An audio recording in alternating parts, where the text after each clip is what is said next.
We are back. Commercial break is finished. We have deputants in front of us. I can get some order in the room. The next deputant I have is Jeremy Dias, Executive Director, Canadian Centre for Gender and Sexual Diversity. And then I have Alex Dagg, and after that, Maria Nunes. Is Jeremy here? Is Jeremy here? Not seeing Jeremy. I will move on.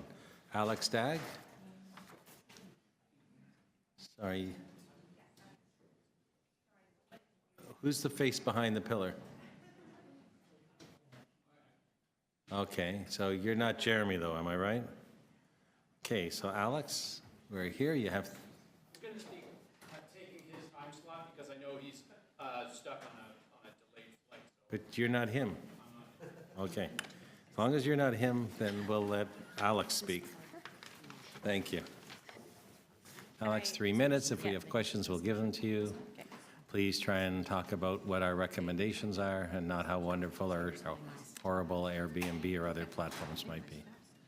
Good afternoon. My name is Alex Dagg, and I'm Airbnb's Public Policy Manager here in Canada. I'm also a Torontonian and an Airbnb host.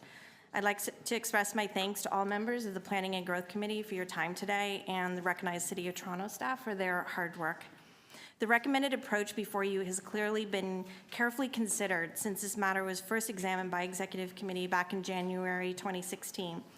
Airbnb has been pleased to fully participate in the process since the beginning, sharing extensive data about our host and guest community with the city. Staff and councillors have also heard from hundreds of responsible Airbnb hosts from every corner of the city.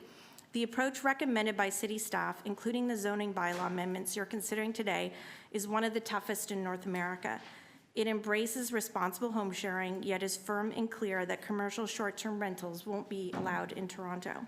While we don't agree with everything that is being proposed, we see staff's recommended approach as one that reflects what they heard from the people of Toronto and learned from the experience of other cities around the world. It's designed to meet Toronto's specific needs and priorities. We are concerned about how these zoning amendments will combine with the licensing regulations and are considering that carefully. The proposed zoning bylaw amendments rightfully make it clear that any Torontonians, whether they live in the city, should be able to benefit from home sharing. Most importantly, it clearly recognizes that Torontonians should be allowed to share their home in Toronto, their principal residence, whether they own or rent. The majority of our host community responsibly and respectfully only share their own home. Like all of us, they care about the homes that they live in, keep them clean and safe, and are respectful of their neighbors. They've chosen to casually share their homes with guests to help earn modest supplemental income. This extra income helps them make ends meet or helps them afford the cost of housing in our increasingly expensive city. For many, especially seniors who could be on a fixed income, it allows them to age in place and potentially stay in their home. Or for millennials, it can help enable them to purchase their first home or to pay their rent. We also strongly support the recommendation to allow hosts to share their legal secondary suite if it is part of their principal residence.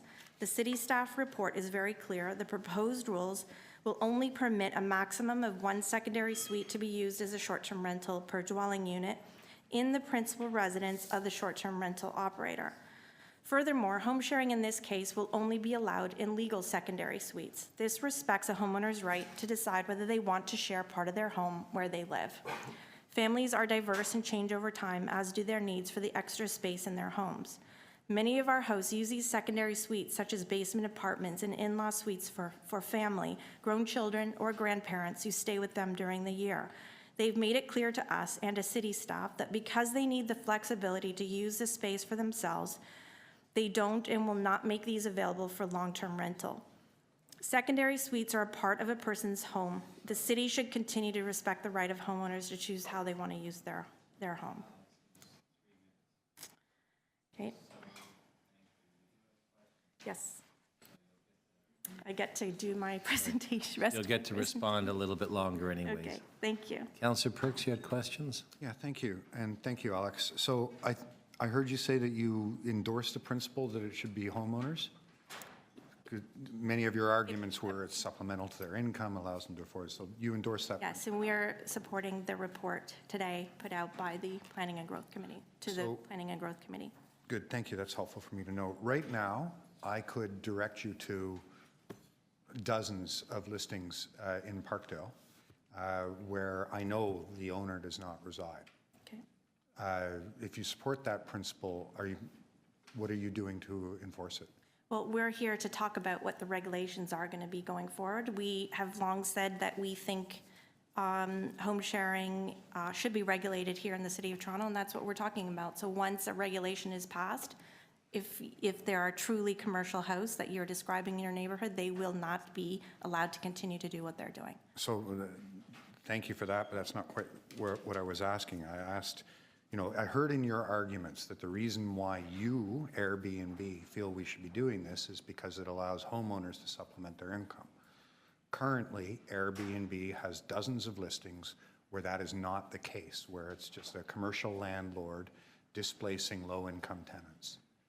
And I'm wondering what you're doing about that. We've actually removed in the past numerous listings from our platform that have been brought to our attention and have, continually to look, actually look at what's going on in our platform. I don't think you've shared those addresses with us for us to be able to look at those. We'd be happy to do so. However, what we're talking about is moving into a regulated environment. That's what we're discussing, and I think it's an appropriate move and direction that the city's moving towards. So your position is that it becomes someone else's responsibility, not Airbnb's responsibility to police this? I think it's more complicated than that. I think, the city is talking about designing a regulation that, the city is the government and the city needs to enforce its own laws. We do believe that we should partner with the city and assist in doing that. And actually, the proposal is talking quite clearly about licensing the platform, which is what we'll be talking about and debating tomorrow. Oh, and I appreciate that, but I quite clearly heard you say, and I asked you a question about it, that your argument, your contention is why we should allow this, is that you are offering a way for homeowners to supplement their income. So you can have it one way or the other. Is the purpose or is the benefit, as you argue, of your service that homeowners can supplement their income, and that's the service you provide, or do you just provide an open service to anybody, commercial landlord or not, and you're indifferent to the question of whether or not you're displacing tenants in a commercial building? I don't see it as one way or another. We're talking about moving into a regulated environment where there are going to be certain rules in place. And the rules are going to set out that it can only be a primary homeowner or a renter and the principal residence sharing their home. We're saying we're supportive of that going forward in this regulated environment. We think it makes sense in the City of Toronto, given the housing market, giving rental affordability and all those things. I also want to say, though, is that at this point, the vast majority of our hosts on our platform are sharing their primary residence. That's what we're talking about. Okay. My final question, it might sound to you facetious, but it's actually something that's very important to me. You describe what your clients or partners or whatever you call them are doing as sharing. Now, I feel very strongly about this, but when I taught my kids to share, I didn't say bring your toys to the playground and charge the other kids for them. Right. You're not talking about sharing, you're talking about renting, right? There's lots of philosophical debates about that. I don't think it's philosophical. I think it's very clear language. No, look, the sharing economy, there are financial transactions. It's about utilizing the space in someone's home, allowing someone to share a bedroom, allowing them to share their home when they might travel from work. I didn't charge. Councillor Perks, Good of you. one, you have to let her answer the question, and two, it's really not about the regulations that are in front of us. Councillor Bilo, you had questions. Yes. So let's talk about the regulation system moving forward. Sure. You said you agreed that with the concept, with basically the principle that we started all this regulation, that it needs to be somebody's primary residency, correct? Yes. So what do I tell to the hundreds of people that live in secondary units in my area that have it as a primary residency? That have which is That have the secondary unit as their primary residency. It's somebody's primary residency, correct? right. So if someone is renting or is in a secondary residence, we believe they should have the right to home share as well. Just like the homeowner, though, who owns the home and may have a secondary unit in their residence, we strongly believe that they should have a right to home share it as well. So if I have a duplex, Yes. I have 2 units, I'm not able to have it on Airbnb. If I have a secondary unit, I would be able to have it, as an owner, I would be able to have it, even though it's somebody else's primary residency, the same way that a condo is, or the same way that a duplex is, or a triplex is. It's the same thing. So how do I turn to those residents? What do I tell them when they receive the notice to be evicted because somebody wants to rent it on Airbnb? But that's okay, so that's a separate issue, though, about. No, it's the eviction. same issue. It's No, the no, same no. issue. The principle is, it's a primary residency. We all agreed on that. The city agreed, you agreed, primary residency. What do I tell to the hundreds of people that live in secondary units when they get their eviction notices because their landlord wants to put it on Airbnb? Okay, if there's a tenant in a secondary unit, all of us are very well versed in the Landlord-Tenant Act in Ontario, which is an Ontario jurisdiction. Yeah, they can That- say, I'm using it for Sorry, personal Councillor use. Barlow, can she answer the question, and then you can go supplement? There's 5 minutes. You have 5 minutes. I know I have 5 minutes, but I'm not getting the answer. Well, I'm trying, what I'd like to say is that, a landlord is forbidden to evict a tenant in order to turn a unit into a short-term rental. What we're talking about is allowing a homeowner, if they have a secondary residence, to be able to use it for their families. When we look at what's happening on our platform, our families who are But the using landlord-tenant tribunal uses that, right? They allow that. If I have family, if I want to use it for personal use, is one thing. For commercial use, as Airbnb, it's another, correct?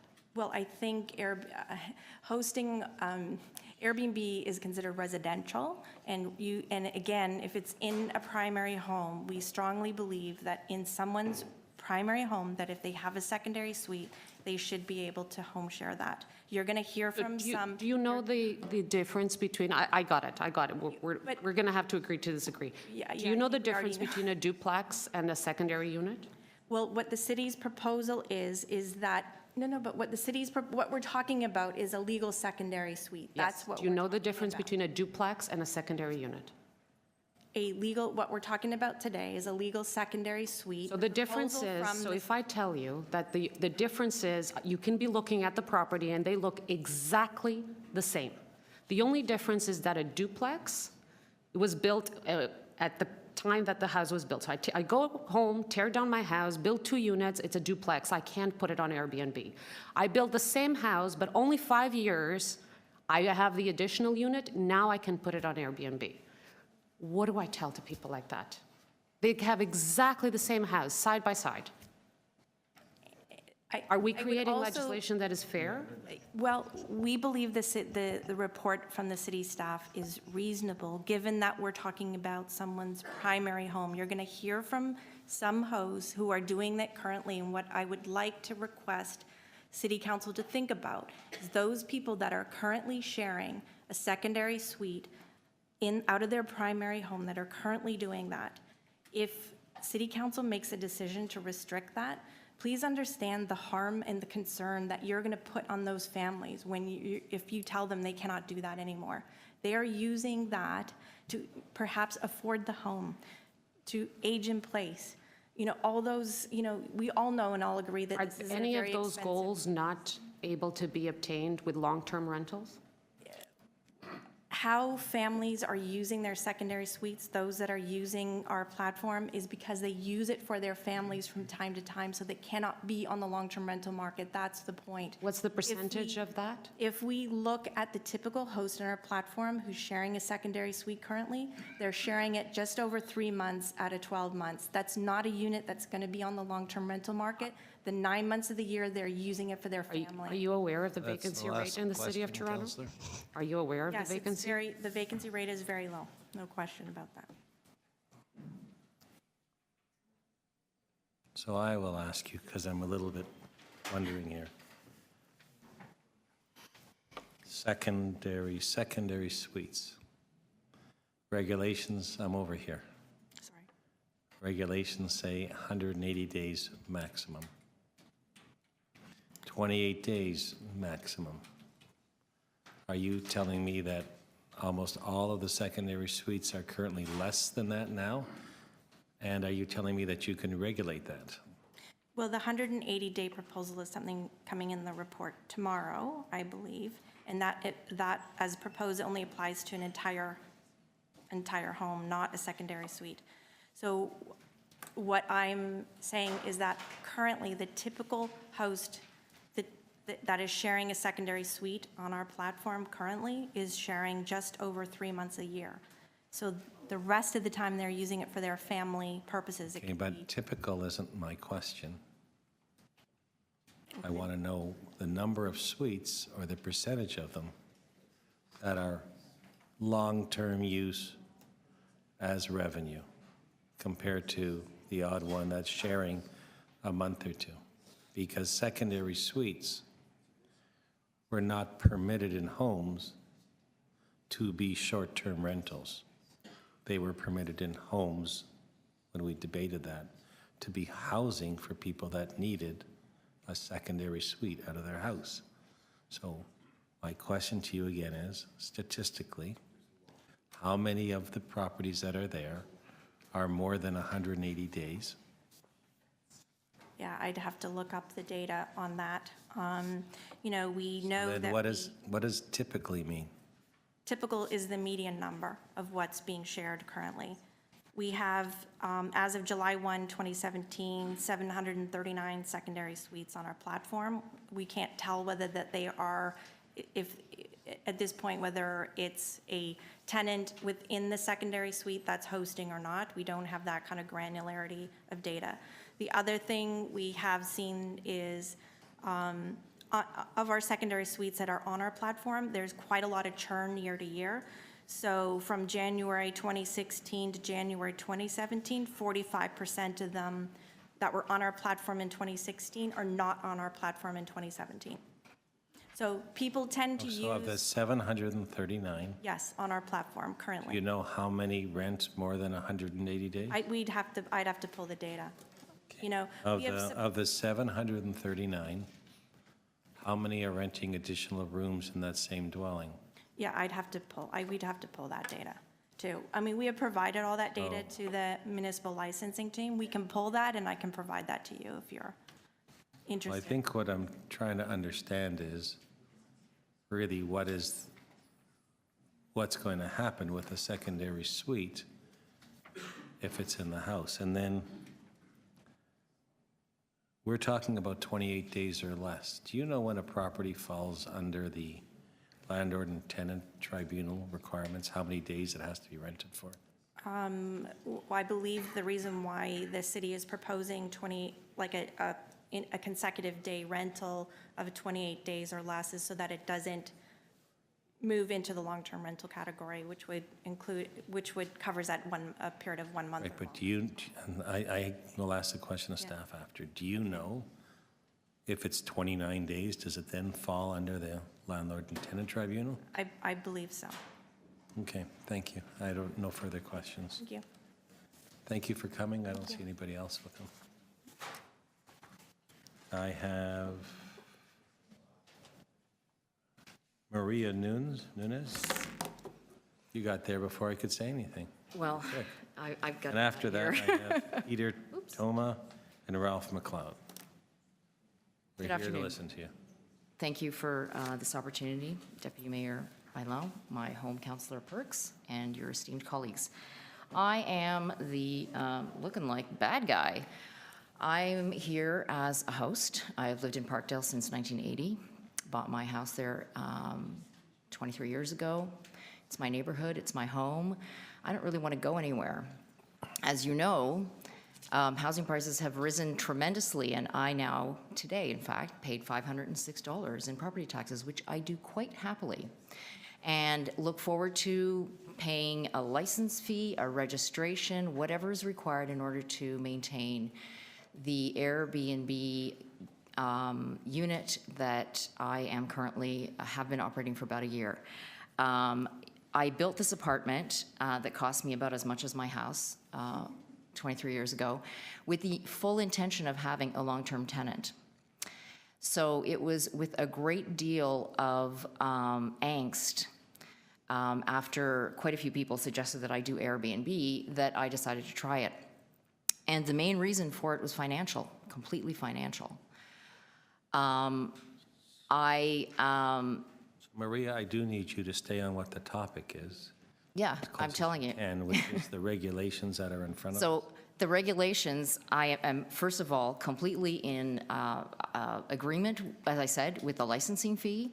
I wanted to speak, as I said earlier, but I wanted to speak to the issue of housing, which has been a great concern, I know, to a lot of councillors, including my own, or at least so I thought. Because the other day I read a very interesting quote of his with regard to a development which caused quite a lot of ruckus here yesterday. In an April article in the Toronto Star, Councillor Perks stated that people, quote, "People are fed up with governments relying on the private market to solve our housing problems," said Councillor Perks, who attended Tuesday's meeting.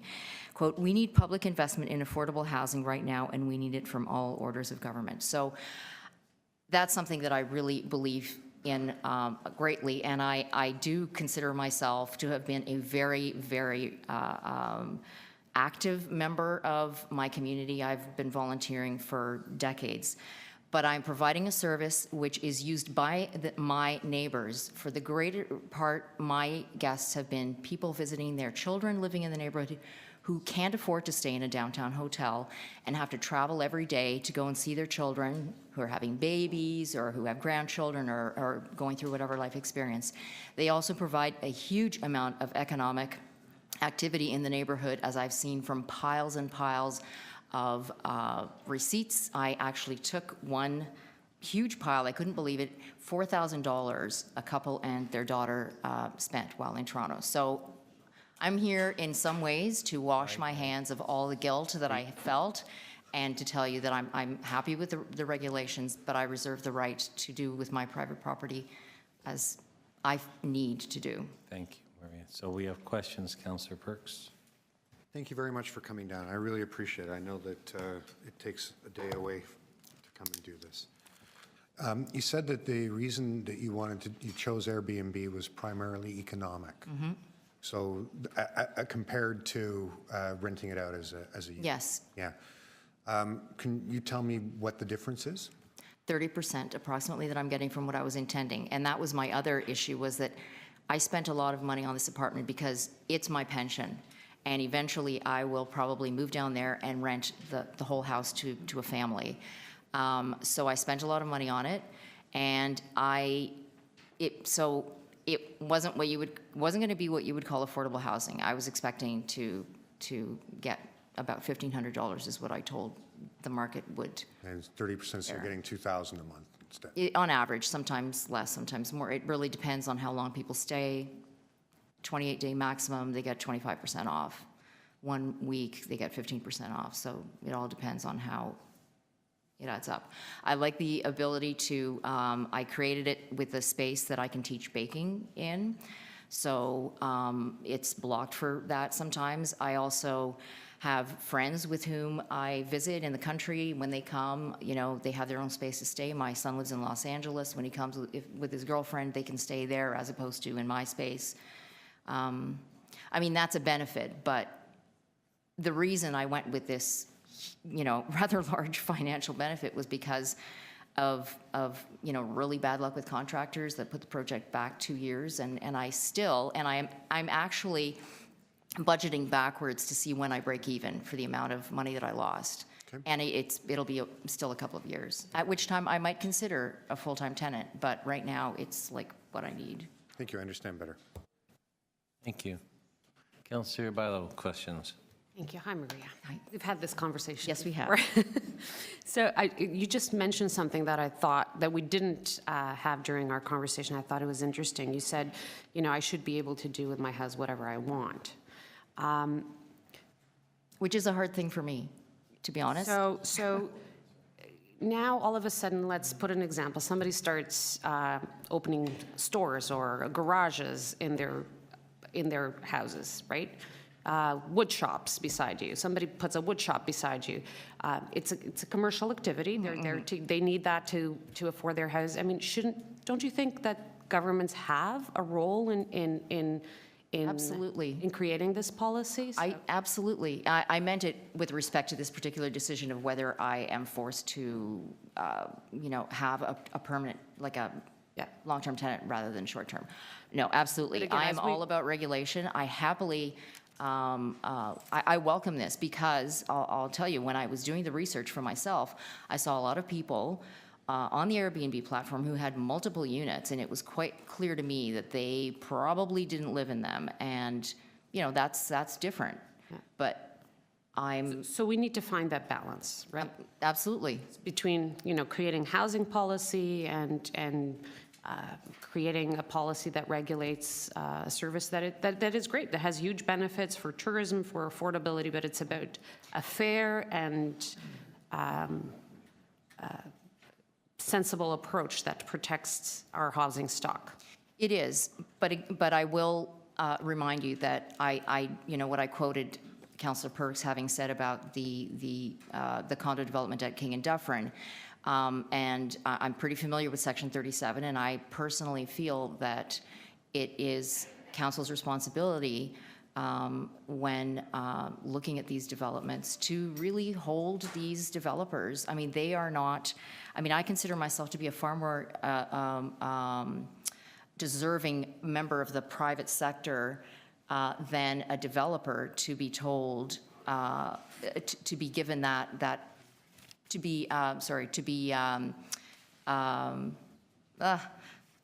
words, menopause, to not have to be the one who's responsible for fulfilling the city's housing needs. I think developers are should carry a far greater weight using Section 37 and not just, as I heard happen in this particular case, getting some pittance of money compared to what they're spending on the luxury apartments. But really, I would go for city council making, half the units, affordable housing in any new development, especially in a neighborhood like, I know it's not easy, but Two different issues, but related. So thank you for the questions. Anyone else with questions? Not seeing any. Thank you very much. Thank you. for coming. Peter Tama, and then Ralph McLeod and Sophia Verani. Got 3 minutes. If there's questions, we'll ask them of you.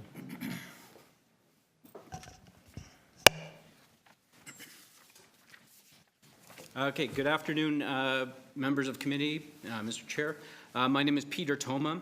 I'm a partner with a Toronto-based firm, Urban Metrics.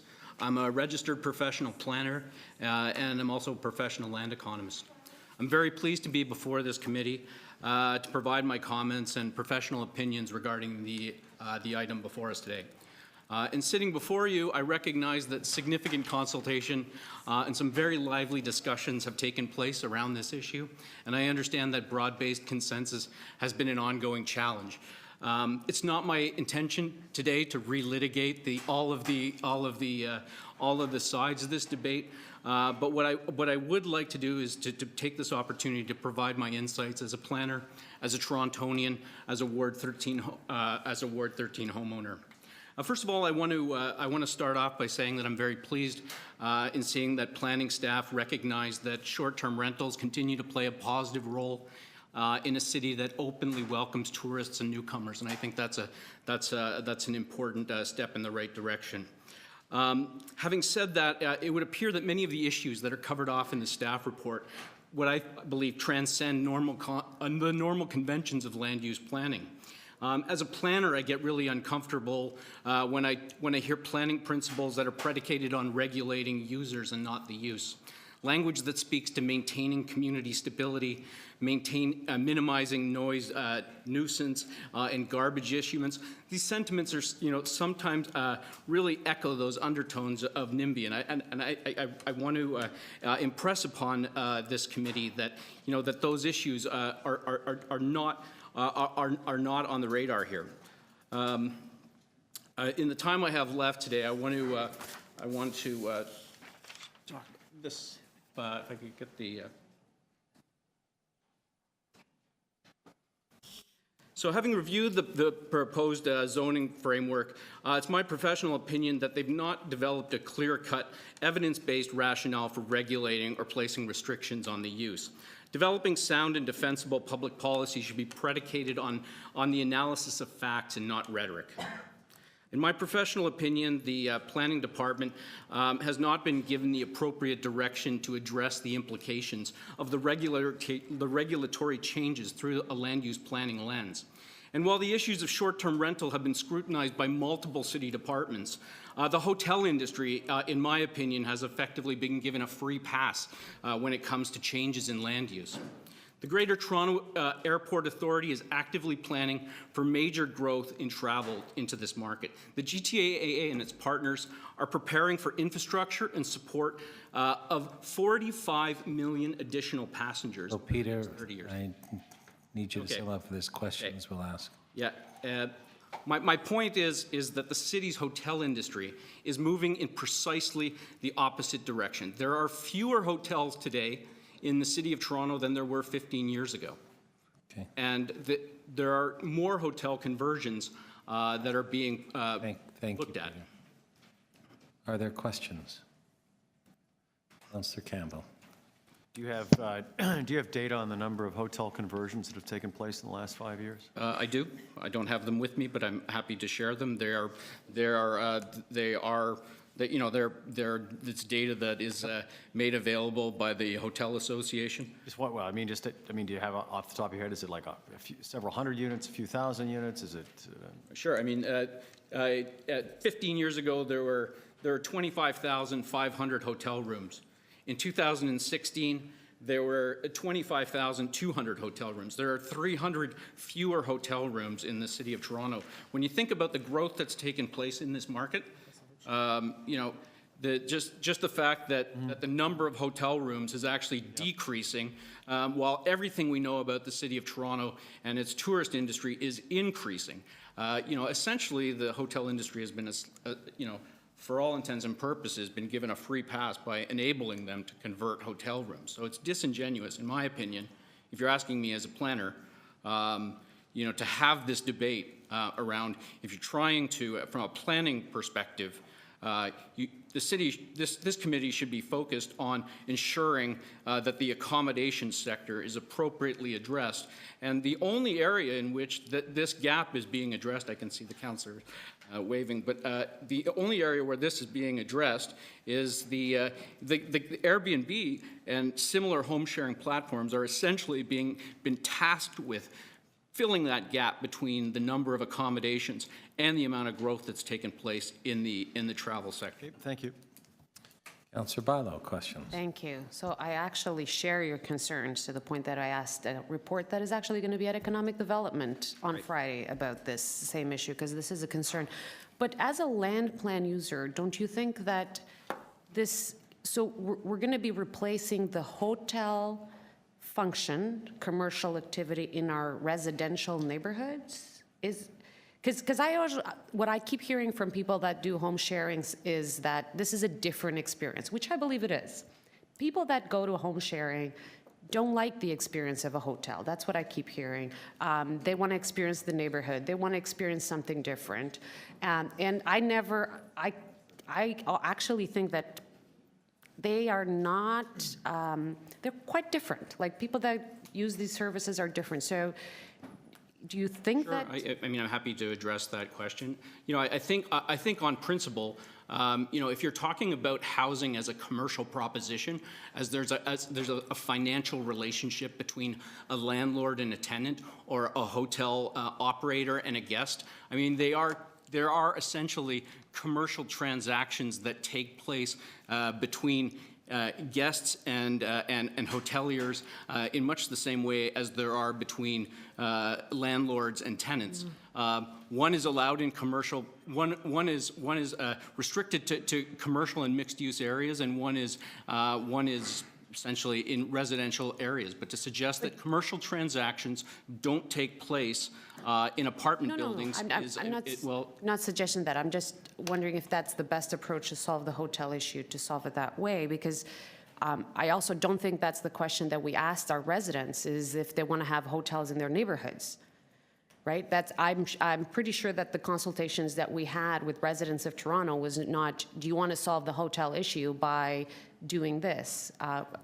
You know, people were always told that home sharing is a different experience, a different approach. It's not a hotel approach. So I was just wondering your land use approach to go into a neighborhood and say, we're going to solve a commercial use now in the most protected zoning, sometimes too much, that we have in our city. well, I mean, again, to your point, and with respect through the chair, I mean, you know, I have to stress that, you know, we're talking about regulating the use and not the user. So to suggest that a user that comes with the best intentions of visiting the city and intends on staying, you know, 2 weeks, that the intentions of that person are fundamentally different, that they're going to generate more nuisance, more garbage, more, you know, on any planning rationale.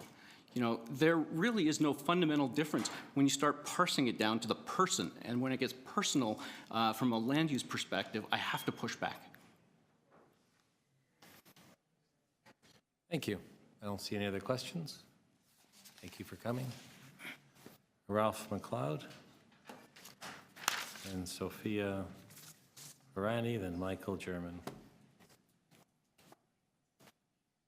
Do I see Ralph here? I don't see Ralph. You don't look like Ralph. No. Is it Ralph's turn right now? Well, if he was here, it would be, but I don't think he's here. So you're Sophia? Yes. Let's go for it, Sophia. Good afternoon, Councilman, and special hello to Mr. Ticiano.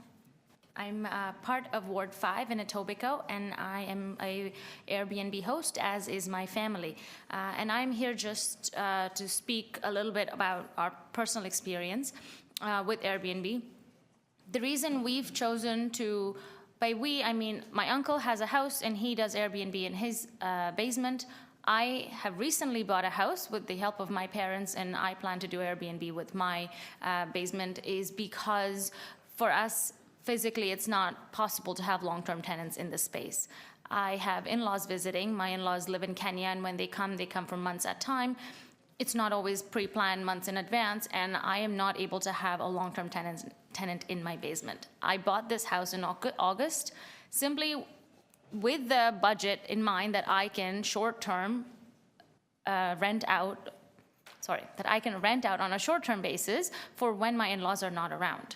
We also have very large family gatherings, and when we have family coming in from the US, it's not always nice to be like, hey, go get a hotel down the road, if that's possible, instead of having them in our home.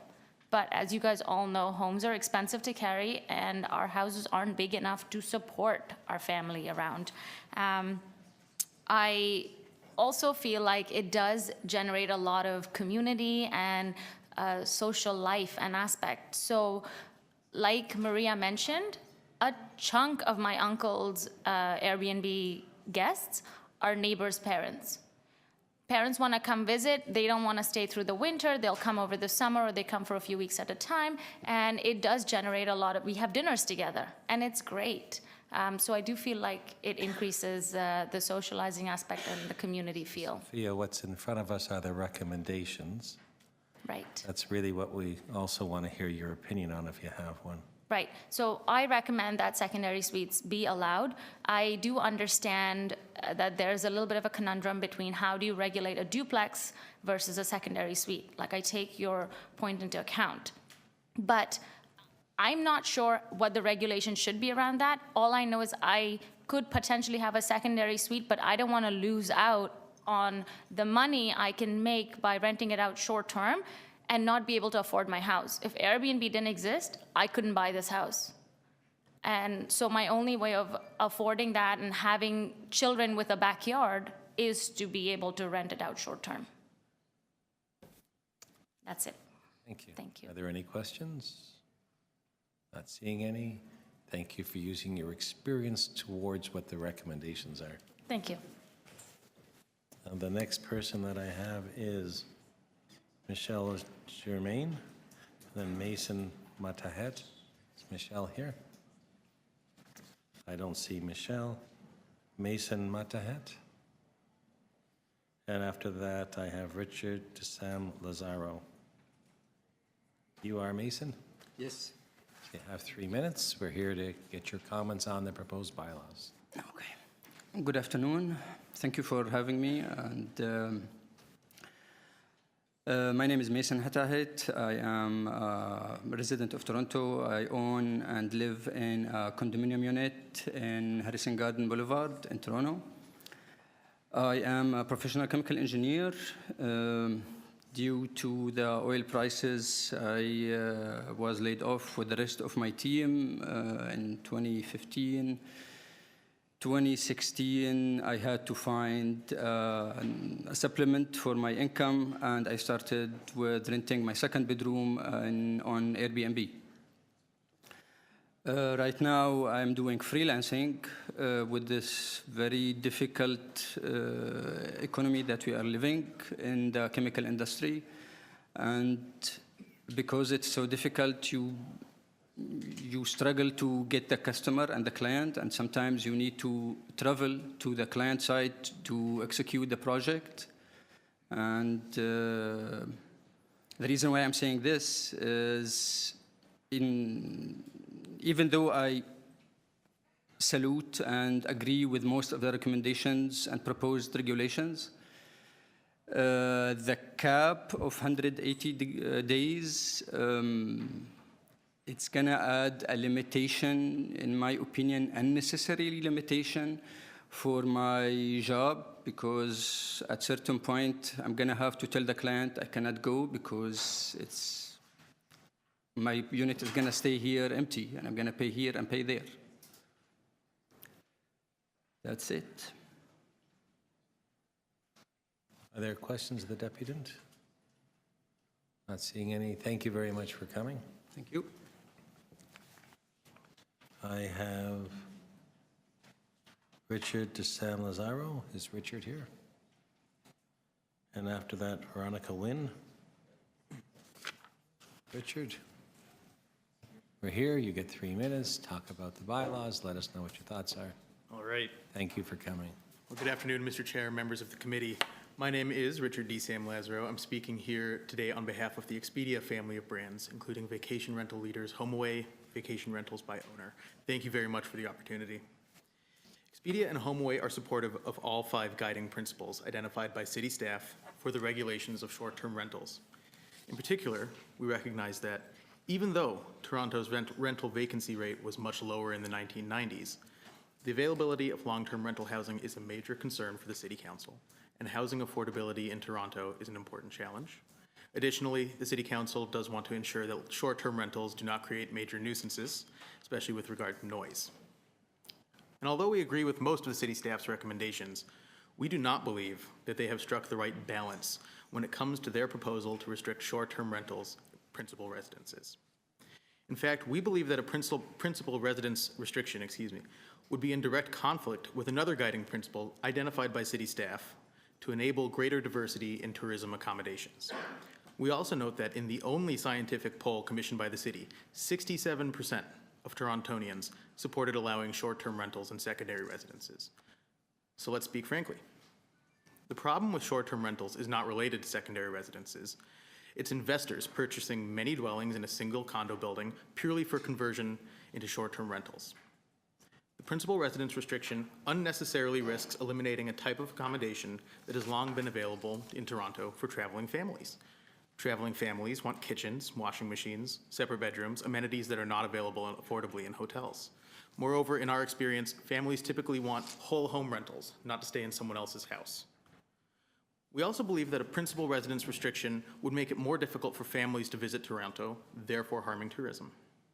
So to achieve the balanced outcomes we all want, we seek for this committee to replace the principal residence restriction with 1 short-term rental license per person. An idea noted, if not endorsed, by city staff in their report. This change would eliminate the current problem of investors buying up condos, entire floors of condos, for conversion into short-term rentals, ensure that traveling families enjoy a diverse choice of accommodation, safeguarding Toronto as an attractive and affordable destination for families, and be much easier for the city to enforce than a principal residence restriction. We believe that the council should heed the 2/3 of Torontonians who support short-term rentals in secondary residences. Thank you. I look forward to any questions. I did bring copies of my testimony in writing, if that's. Thank you. Are there questions of the deputy?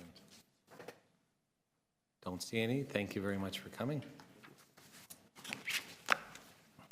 Veronica Wynn. And after Veronica, Melanie Ferrer. I think I have that right. So we're here, Veronica, to hear from you. Thank you. Hi. Veronica Wynn. I am the Vice President of the Swansea Ratepayers Association, and I'm also here with another cap as being a board member, for a long-term board member of a condo, so I come with a variety of perspectives. As a representative of Sarah, I have attended two stakeholder meetings. One of which started off with, we're going to really be cautious about this, and we're going to make sure that the balance is respected and err on the side of caution. But when the second stakeholder meeting came along, it was like open sesame, and we were kind of reeling with the impact of all the stakeholders who were there. We also we asked for 3 things to be included and remedied from the recommendations that they brought on the second stakeholder meeting. First of all, we wanted a really more prescriptive description of what a principal resident is and what it meant by a principal residence, not just in terms of the house, but in terms of the owner. We particularly asked that it would be a requirement that the number of days for the owner to be in residence would be a qualifier for to be a principal residence. Up to, I heard 2 days ago, in Vancouver, they required 245 days to be, that the person would be in residence to be a principal resident. Second thing we asked for was that to make it known that the Condo Act the Condo Act actually takes, and the rules and regulations of the condominium take precedence over anything that the city may define. And I think we asked for that to be included in the descriptions or in the regulation, to be averted of that. We were advised that yes, we could put something in that was more severe, but we could not do anything more lenient than what the city said. So, in fact, the planner at that meeting verified that what we said was true. The third thing we were against, we wanted to have it removed, that the secondary suites would be removed from the option, because actually they were planned as long-term in Bob Ray's time. And also and as it's written on this... Veronica, I need you to Can I just, as it's written, it looks like you could have 3 suites, a secondary plan, and the resident in place, and it would make the secondary suite would become the main suite rather than the subordinate unit. So if you had the unit owner, a 1-bedroom apartment in his own house, you could have the 3 suites for there, and then you would have the secondary suite. So I don't think that is written correctly. Thank you very much. Are there questions of the deputy? Yeah. Not seeing any. Thank you very much. Appreciate you coming. Melanie Ferreira, and then Paul Nedositko was Melanie here? I don't see Melanie here. Paul? Paul Nezelzitka? Well, I knew I was going to, Paul, I knew I was going to mess it up. That's why I repeated Paul 3 times. Did well. How do you pronounce it? Nedishotko. It took me a long time to learn it, so I wouldn't worry about it. It's not an easy last name to pronounce, trust me. Nedashoko? Perfect. Okay. Okay, I'll probably forget that later anyways, but thank you. You've got 3 minutes, Paul. thank you. First of all, I'm a host. We do rent out our basement apartment. We've been hosting for 4 years. But mainly what I want to do today is thank Tracy Cook and Carlton Grant and all their staff from MLS. Sorry. Take some water. A long name, you need the water.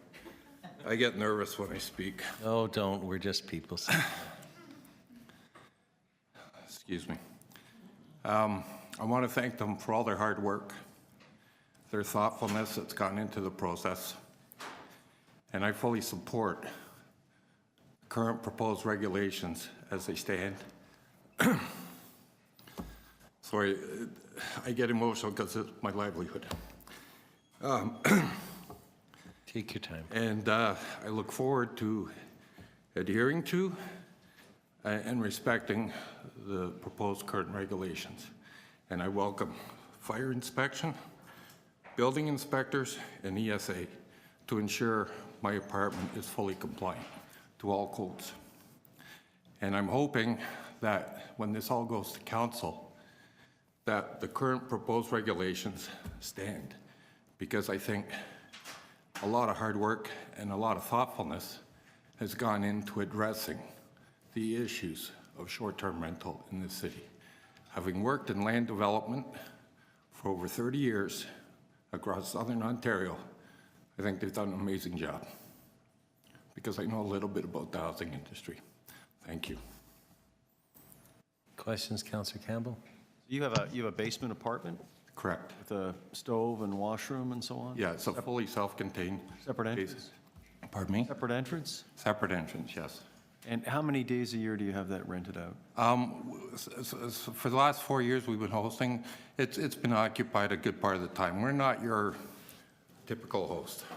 We had a lot of success when we first started, and it's evolved. Not because we wanted it to go that way, it just did. So you're out of 7 days a week on average, it's occupied 5? No, it's occupied 7. It's occupied 7? Yeah. Okay. As a matter of fact, in planning for our future, see, Lena and I lost our jobs, full-time jobs, within 2 months of one another when we turned 50 due to corporate downsizing. So we're panicking. What are we going to do? Our daughter introduced us to Airbnb because she uses it quite extensively to travel the world. So we started doing it, and we thought, why didn't we do this sooner? And we used to rent long-term many years ago, over 20 years ago. I was going to ask about that. Yeah, so we've been in our house for 32 years. When we first moved in there, because we were starting out, we lived in an apartment for 2 years. We saved some down payment, and we looked for 8 months. This is back in 1985, when home prices doubled inside of 9 months. So you used to rent it out. Yep. What's your income, monthly income now from Airbnb? I think that's personal, but I'd be willing to share it with you in private. I could look you up, I suppose, and rent it and do the Yeah, math, I suppose. I mean, I find that a very confidential question. Okay, so the question really is, could you not just as readily rent it out on a long-term basis for an equivalent amount of money? No, absolutely not. It's no secret that short-term rental does produce more income for a host than does long-term. That's not a secret. And the benefit that Lena and I have no pension. I have no drug plan. I have no dental plan. So the additional income that short-term rental does provide us helps us to supplement that. Okay, sure. Okay? And because I have no pension, and Lena has a limited one, she was with Bell Canada for 29 years, and they got rid of her whole department. So she lost out on the ability to work to gain a full pension. So we're really behind the 8 ball in terms of preparing our future. So it's our intention to utilize the income that short-term rental provides us, so to stay in our home and age in place. Okay, thank you for coming today. Thanks for the answer. Thank you. Thank you, Councillor Bilo. Sorry. There is another question for you, Paul? Sorry, Paul. Okay. So, Paul, the regulation in front of us has a 180 days limit, so it's going to cut by half your income. You're aware of that, correct? Not the way I understand the regulation, because we live in the house, so the way I read the regulation, I'm not sure how that impacts us negatively. Okay, I'll make sure I'll ask staff those questions. The other question is, so you don't have your apartment for rent because you make significantly more money by renting your secondary suite to Airbnb, Yeah, correct? during the summer months, we are able to get more money than during the low peak times now. Of course. Because what we charge now is actually less than the average monthly rent on a long-term. But at the end of the year, you've done your math, and so you're able to. Yeah, and I guess the benefit we have a yard space and we have a pool, so a lot of the guests that stay with us like those amenities, because most of these people that come have never lived in a home that have a yard space or a pool. So it could be that a lot of people would do exactly the same thing that you do, that turn their secondary. As a matter of fact, on our street, last year, we attended a Christmas party at the other end of the street. And as I said, we've been hosting for 4 years. And the neighbors we were at, that we didn't really know because they're at the end of the street, didn't even know we were hosts. They attributed to the different vehicles in our driveway to my son having a lot of friends. I said, no, we host. And then the interest evolved. And so we got to meet more and more neighbors. And in fact, they love what we do. They support what we do. And many have asked, how do I do it? Because we're struggling to keep our home too. Yeah. No, but if I talk to you at the bakery and I have a basement apartment and you tell me that you make twice as much money, I might be very tempted to go and rent it also on Airbnb now. It might be, but you know what? Hosting's a ton of work, and it's not for everybody, okay? And as I said, we didn't do this for the sole purpose. 4 years ago, we needed a means to generate additional income. After losing our career jobs, we did home renovations, and my biggest problem is age. My mind wants to do it. The body says, no, I got a different idea for you. I don't want to do it anymore. And so I realized I gotta find alternative ways to generate income. And so although short-term rentals does produce more income than long-term, it's not like everybody on their street's going to start doing this, because as I said, it's a lot of work. Thank you. Paul, so Paul, it's a basement apartment that you're renting and you're living upstairs, am I right? Correct. Could you make the basement apartment into 2 units, or like 2 rooms, instead of a basement suite? It's not a big house. Our house is 920 square feet. And I wouldn't want 2 bedrooms in the basement because it would be really cramped and not a comfortable space to be in. So like we limit our basement apartment to a maximum of 2 guests for that reason itself, because part of this is, if we're going to have people stay in our basement, it's got to be a positive experience. It's got to be a comfortable experience.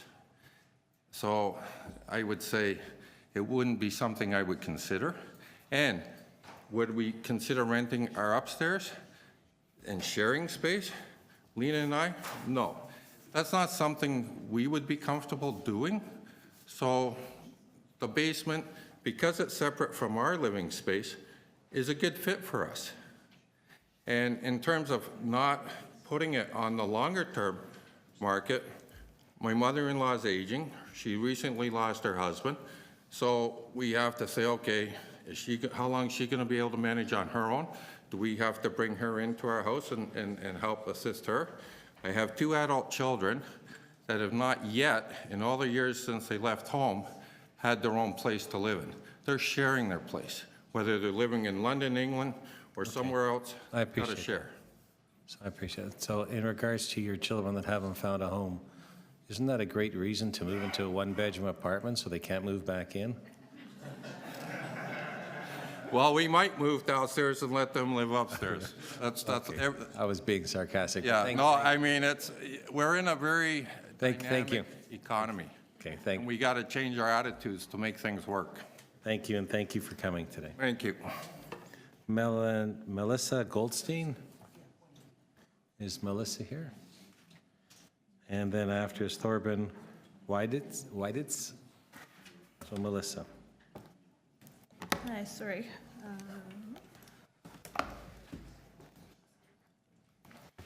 I didn't realize I was up. Hold on one sec.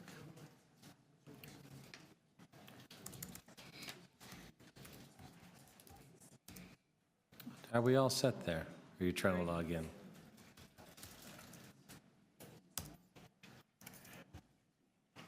Can't log into my own computer. Hold on. Oh, caps lock is on. I'm here. We're just trying to make you nervous. It's working. Okay, hello, Time's up. I'm just starting your time now. okay, thanks. Hi, my name's Melissa Goldstein, and I am the chair of a group called Housing Action Now, and I'm also an Airbnb host, and I've been an Airbnb guest.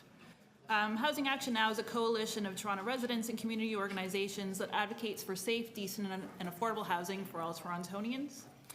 Overall, we support regulating short-term rentals in the interest of protecting both the city's supply of long-term rental housing and the affordability of rental housing across the city. The city's vacancy rate, as you know, is notoriously low, and Torontonians across the city are finding it so difficult to find places to live that they can afford, that homelessness continues to rise, young people can't afford to move out of their parents' homes, and people across the city have so few options that they end up stuck in unpleasant and unsafe living situations.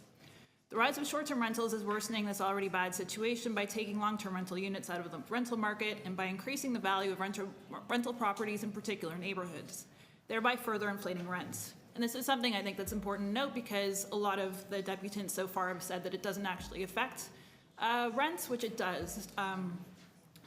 Simply having Airbnbs in a neighborhood will make those properties more valuable, and thereby everybody's rent. Landlords realize they can get more and they will charge more.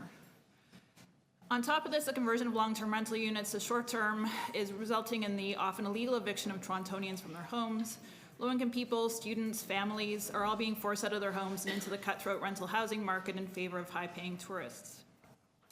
So while the city's proposed regulatory framework is an excellent start, we think that there's one significant issue with the zoning aspect of the bylaw that must be addressed, and that's that we think short-term rental operators should not be permitted to rent out secondary suites.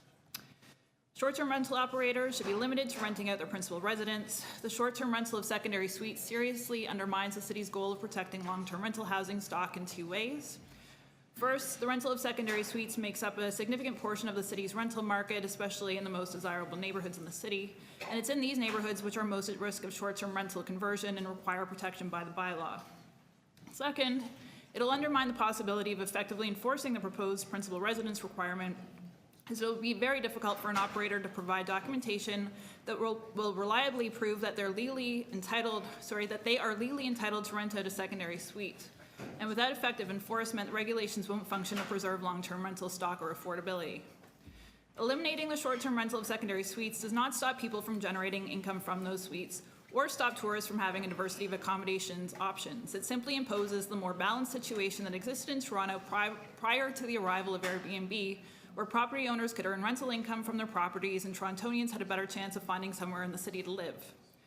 Allowing the short-term rental of primary residences alone maximizes the housing potential of Toronto's housing by encouraging people to not leave their homes vacant even for short periods of time, while preserving the city's critically important stock of long-term rental housing, allowing property owners and tenants to supplement their incomes and pay off mortgages by earning rental income, and ensuring tourists have a range of accommodations options. It's a good solution for everybody. Thanks.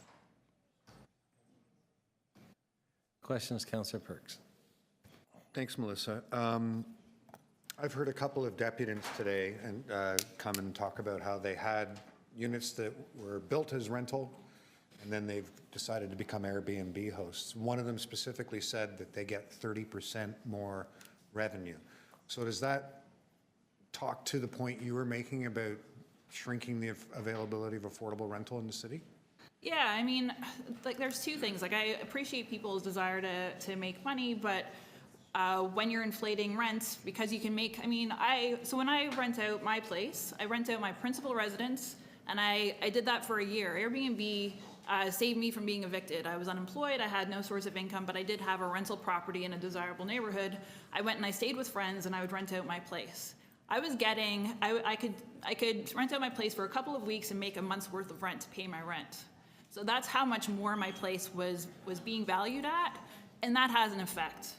You know, so as much as like it was good for me, at the same time, I could have rented it out. I could have done exactly the same thing and earned my rent without it being as high. You know, so it's people are trying to get as much as they can, and I'm just suggesting that there's a balance. You know, like our rents are already really high, so the idea that people are making even more than what's being charged for rent is kind of ridiculous. Like $4,000 a month for a one-bedroom apartment, like that's how much you can make on Airbnb or more. It's kind of ridiculous. Thank you. Melissa, sorry. So you're saying you're supporting, I'm supporting the recommendations, let me just give you my. Sure, yeah. The recommendations which limit the rental of the house as you have to be principal resident to 180 days, and you don't support the recommendation to allow the second suites to be rented. Yes, that's exactly. But yet you rented your house for a year. Over the course of a year, not for a year, not a year solid. It was off and on, like a week at a time, a weekend here and there. Well, it's more than 180 days because you said you made more than you could have. Sorry, I'm not following. Well, our rules say 180 days, and the regulations that are being proposed, and my understanding of your deputation is that to be able to keep your house and pay your rent, you rented it for more than 180 days. No, I didn't rent it out for more than 180 days. And the thing is that, I mean, I was doing what was possible. If you change the rules, then I would have done something else, right? Like, I mean, this isn't the only option that I had. It was an option that was presented to me that I took advantage of that worked out really well. You know, like, Thank there you. are multiple things you can do to pay the bills. Thank you. Thorben Wittitz. Am I close, Thorben? Whititz, okay. And then Agata Wisniewska. I'm really tripping up today. Thorben, it's for you. Thank you very much. I'm with Fairbnb, which is a coalition of workers, housing advocates, tenants, homeowners, residents associations, condo owners.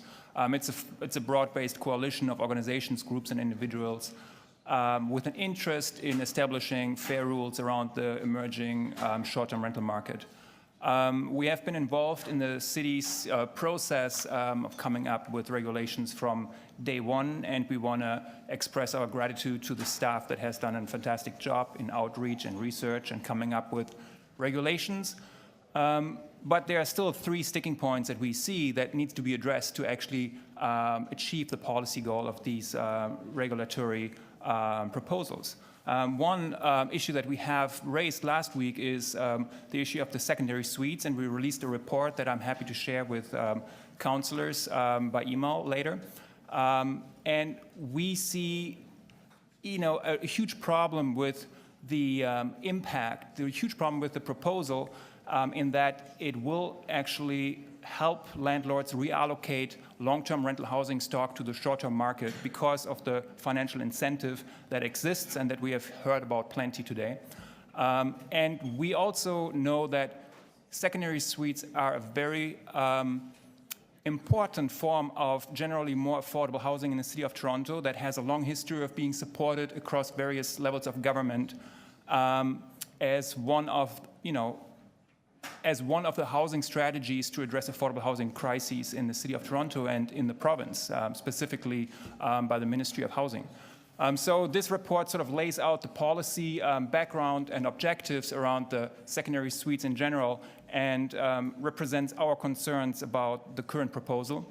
And we do not support this. There are 2 other issues that I'm happy to talk about, but the secondary suite proposal as it stands now is not supportable, and I think we should follow the City of Vancouver's leadership in actually acting on behalf of renters in the City of Vancouver to protect the secondary suite and laneway housing stock in that city from being sort of ravaged by the emerging short-term rental market. Thank you. There's questions of you, Councillor Perks. Could you explain your other two sticking points?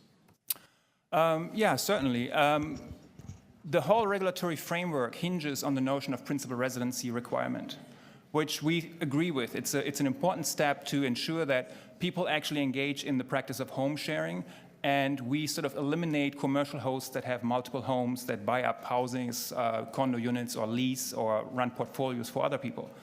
But as it stands now, the city asks for a self-declaration of principal residency, which for us is not good enough, because it's not good enough for me to say, I, Torben White, is herewith declare that this address is my principal residence.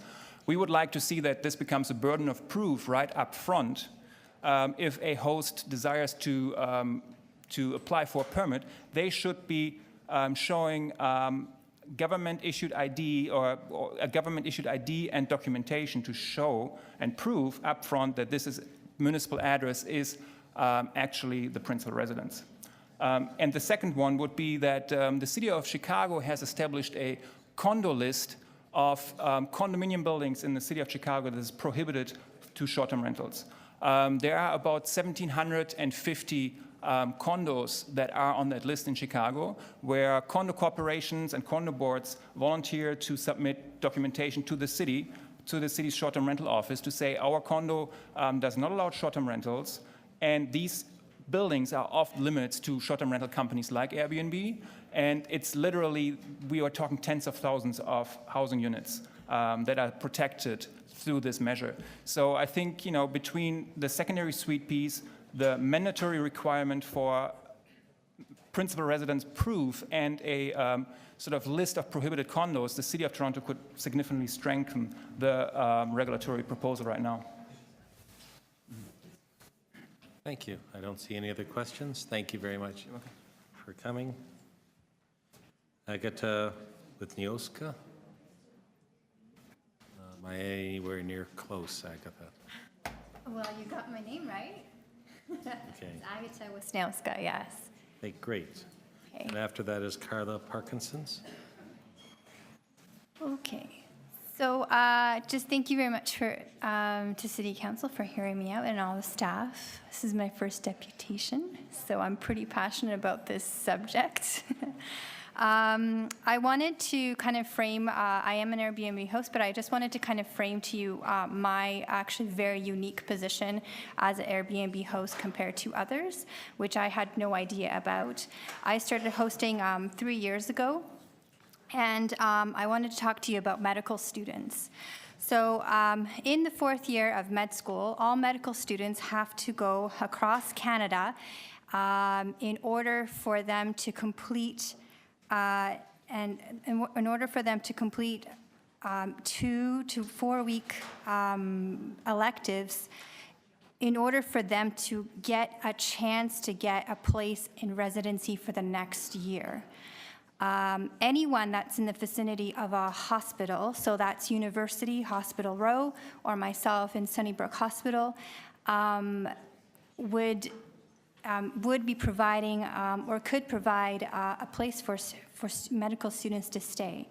In my case, I have hosted over 30 medical students, and I've taken a participation and am very proud of the fact that I'm helping future doctors. I live in the ward close to Yonge and Eglinton and right next to Sunnybrook Hospital. The activity happens year-round for medical students to be staying 2 to 6 weeks in my suite. My suite is a 900 square. I have a semi in Leaside. 900 square is 900 square feet is my house.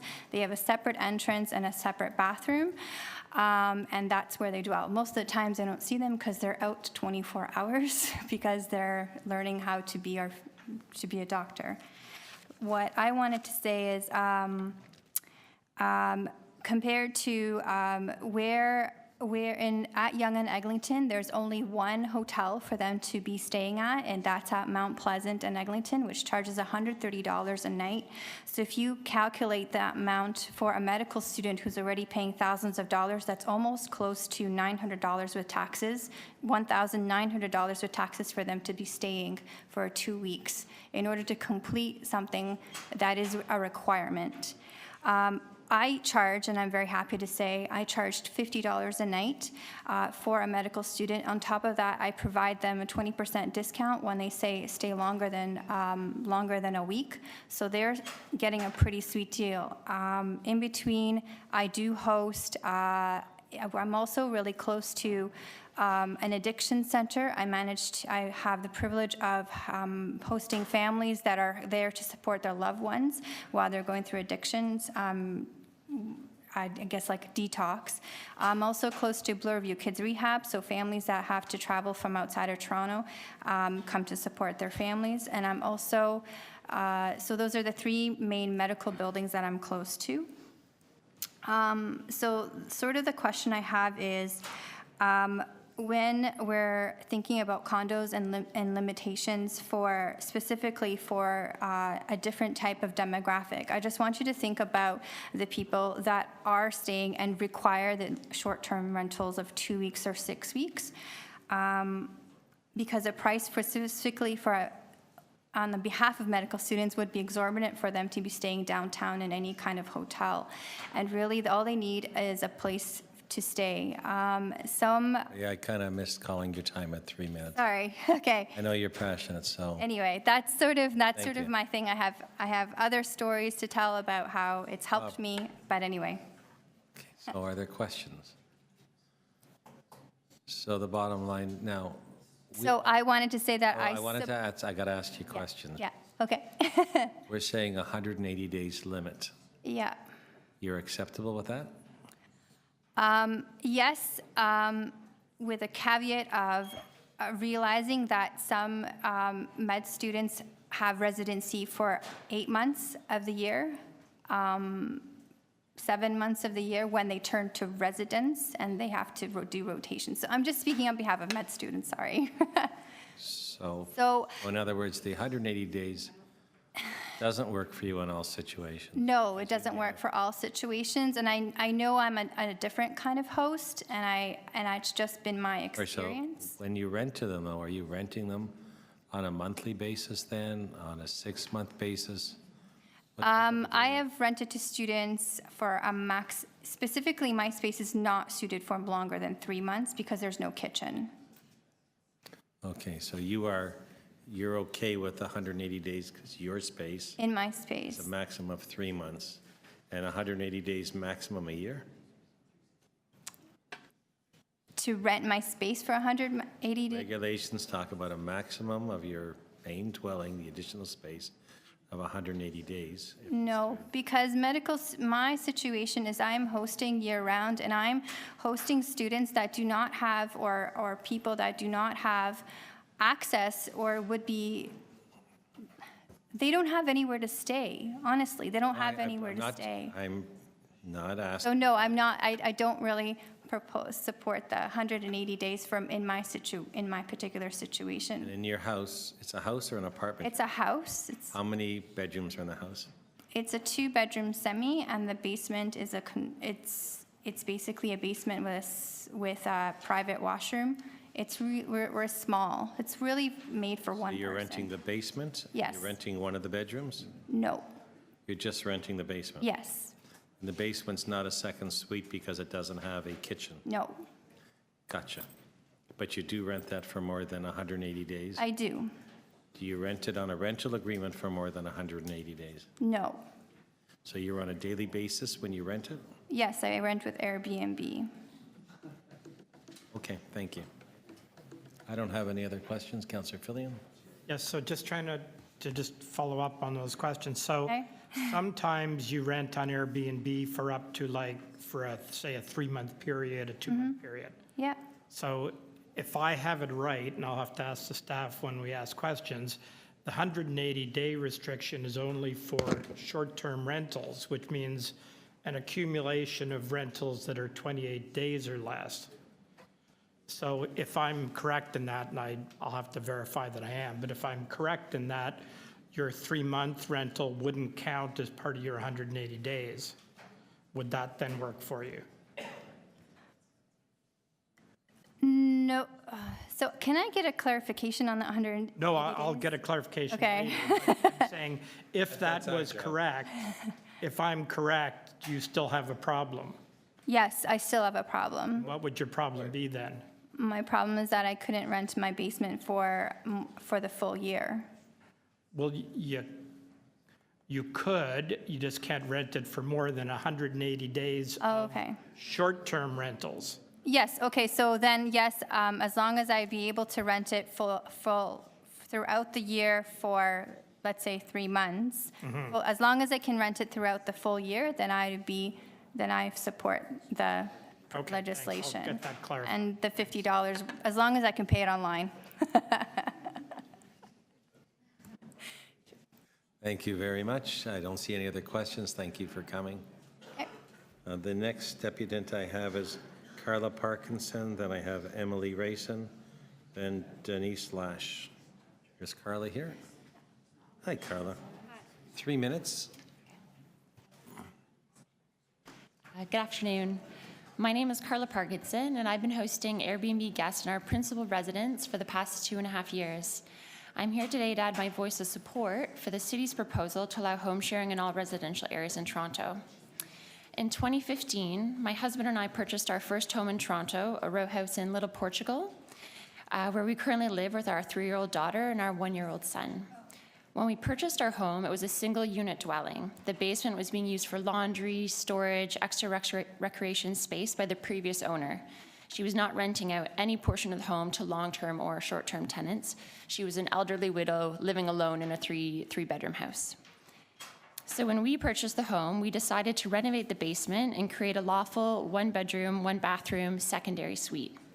We had 2 main goals for that secondary suite. Firstly, the majority of our family live more than an hour's drive outside of the GTA, and we wanted to have additional space in our home where we could comfortably host them. Secondly, when family or friends weren't visiting, we wanted the ability to generate additional income to help pay our mortgage. And so Airbnb has been the ideal solution for our family. Whenever the grandparents announce that they're coming to Toronto to spend time with the kids, I make those nights unavailable on our Airbnb calendar. And when we don't have family or out-of-town guests visiting, that's when we allow travelers from around the world to stay with us. I take hosting very seriously, and I try to be respectful and consider the guests we host, but also our neighbors. So I consulted with our neighbors before we started hosting to make sure they were agreeable, and they also helped me by keeping an eye if we're ever out of town for an evening. I have strict rules around no parties, no drugs, no smoking, and because we live in the house with our children, and I make sure that our guests know that we live there with our children, we've never had any issues with noise or parties. I supply a green bin and recycling bin to our guests so that they can participate in the city's waste diversion programs. And in the 2.5 years that I've been hosting, we continue to get by with the smallest black garbage bin provided by the city. In closing, the ability to share my home in a flexible manner, whether with extended family, friends, or Airbnb guests, is of great importance to me and my family. I support the city's proposal to allow home sharing for an unlimited number of nights when renting one secondary suite in a primary residence. I also support and would be agreeable to paying an annual registration fee, as well as providing my emergency contact details to city. Thank you. Thank you. Are there any questions? Not seeing any. Thank you for coming and telling us about your experience and your comments on the bylaw. I have Emily Rayson and then Denise Lash.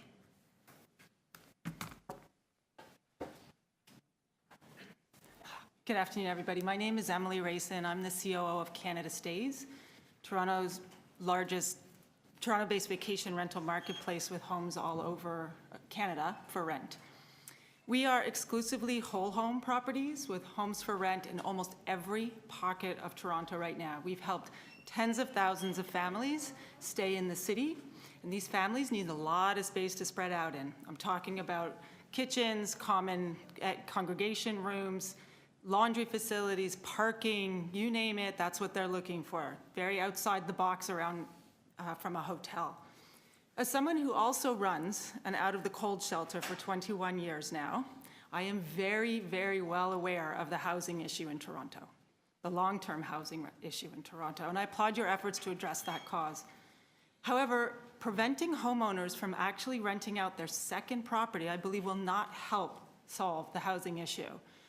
Most of the inventory that we have in our company that are short-term rentals would fall outside the word affordability. These homes are, you know, they're not necessarily the ones that would be available for people on low-income housing or rental that have rental constrictions.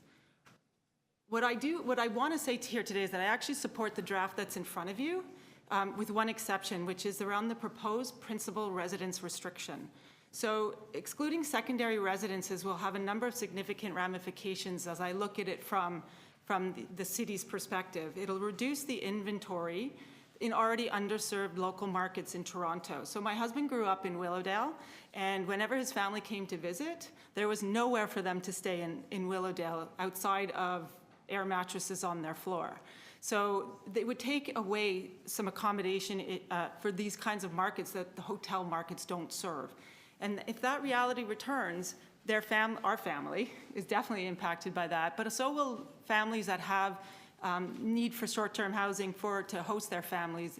That whole reality goes away for that, those tourist dollars goes away for Willowdale. It'll also reduce tourism spending in local communities. So people renting a vacation property in Willowdale will spend money on groceries at the Loblaws at Centrepoint, or if you're in High Park, if you're renting there, you'll spend money at the local shops on Roncesvalles and Bloor for those. They spend money in their local, very hyper-local communities. And that's a really beneficial reason to allow the second properties to be rented out in these communities. It'll reduce accommodation options if we don't allow second properties to be rented, and it will, I think, in my case, I can see that it will reduce spending in those local communities. So in short, I do agree with most of the proposed legislation. I just would like to table the fact that the secondary homes, secondary residences be included in that. Thanks for letting me share my perspective. Thank you very much. Councillor Filling, you had a question. I just wanted to let your husband know Willowdale now does have hotels. One. Sorry, Councillor. One. There's actually sort of 1.5. Okay, I'll give you the half. Councillor Filling, isn't that supposed to be a question? Don't you know that? Thank you for coming. Questions, Councillor Bailo? To clarify, when you say secondary homes, you mean if I have 2 homes in the city of Toronto? Yes, that's exactly what I mean. Thank you. Thanks. Then I have Denise Lash. Is Denise here? I don't see a Denise Lash, so I'm looking for Denise Lash. Jeremy Dias or Ralph McLeod. Don't see them all. That is the end of our deputants. So now we will bring it into a committee. There's no non-members of council here. Are there questions of staff? And I have a feeling there are. Councillor Campbell. What's the reason behind the 120 or 180-day restriction on rentals? Sorry. I got an email that I can speak. I don't have your name if I didn't call it out. Your name is? John Phillips.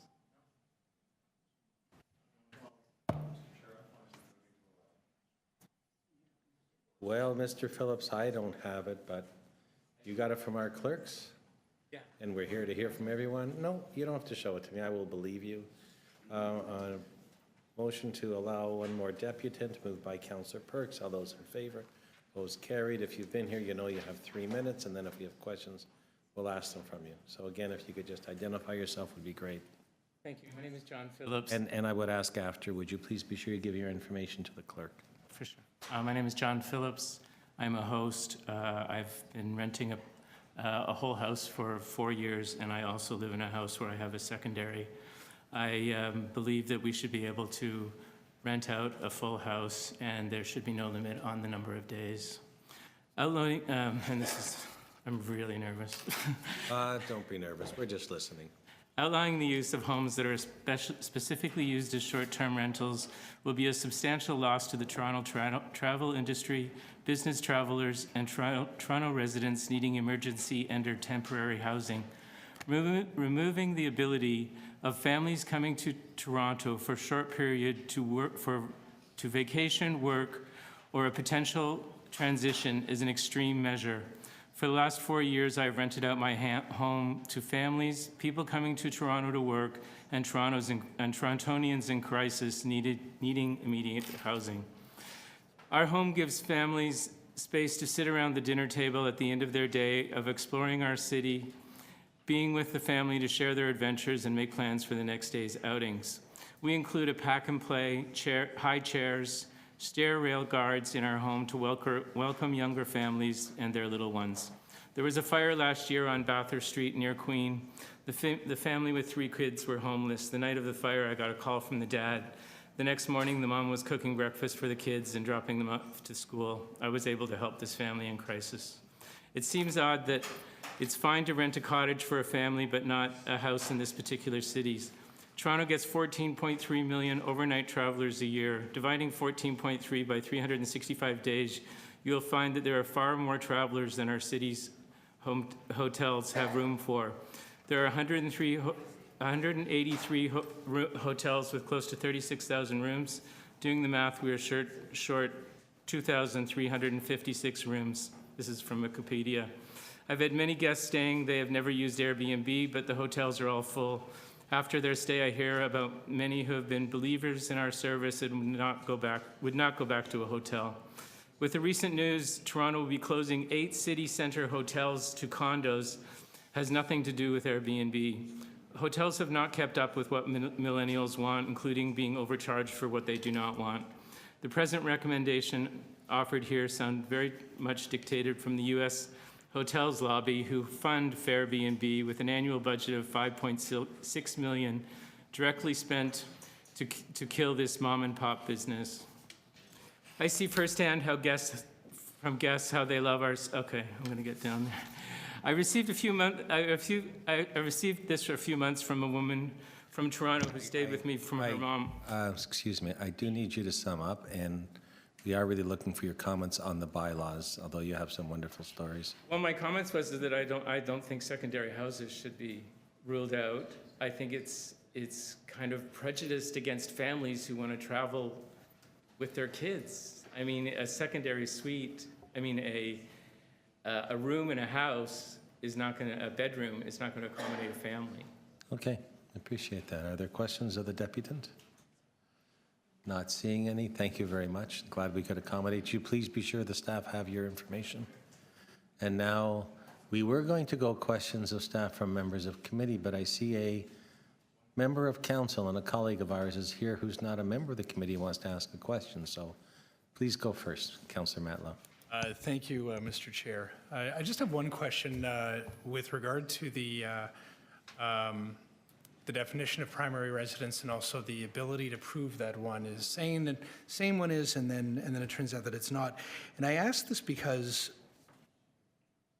from my experience as a local councillor, I've already had a frustrating experience with a childcare that has opened up in the middle of a residential block. I think many of us have had similar experiences.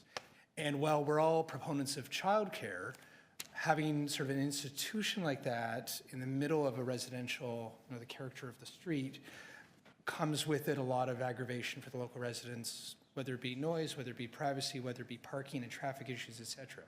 So one of the things you need to do to be able to have as many spaces as you want there, I forget exactly the number, but you need to demonstrate that it's a primary residence. And in this case, it's just, there are many suspicions that it's not the primary residence of the operator, but it's been nearly impossible to demonstrate that that's true.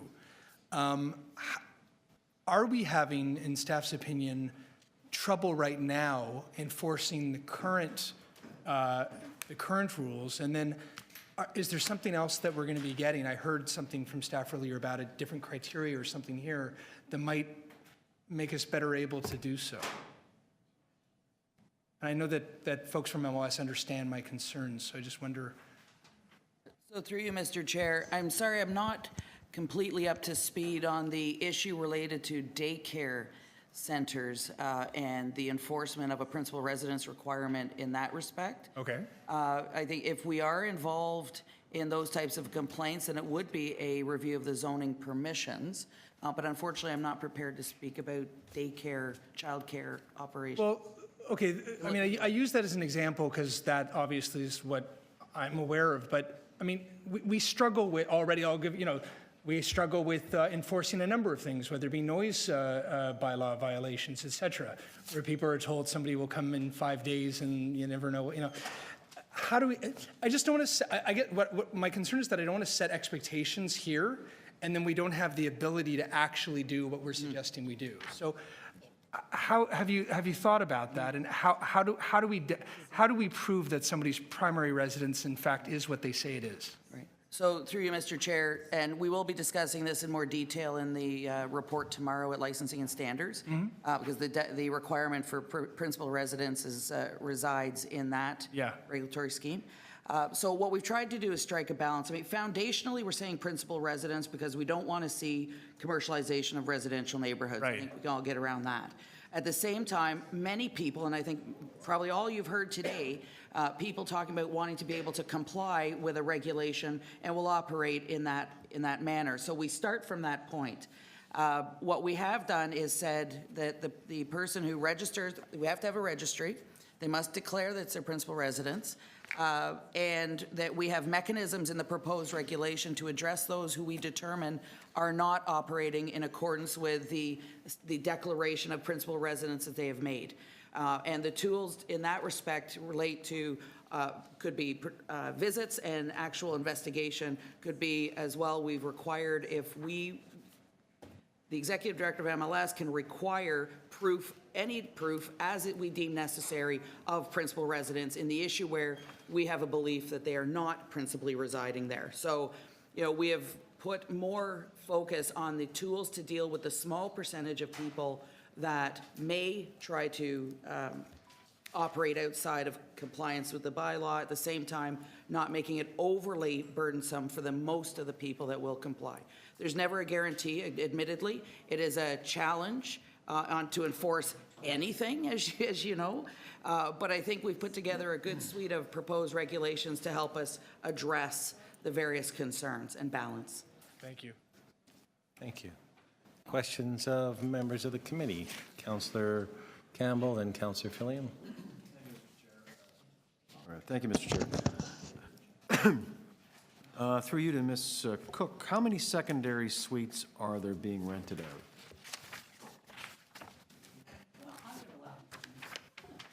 Through you, Mr. Chair, since 2002, there have been 1,759 lawful secondary suites built or permitted. Since 2002.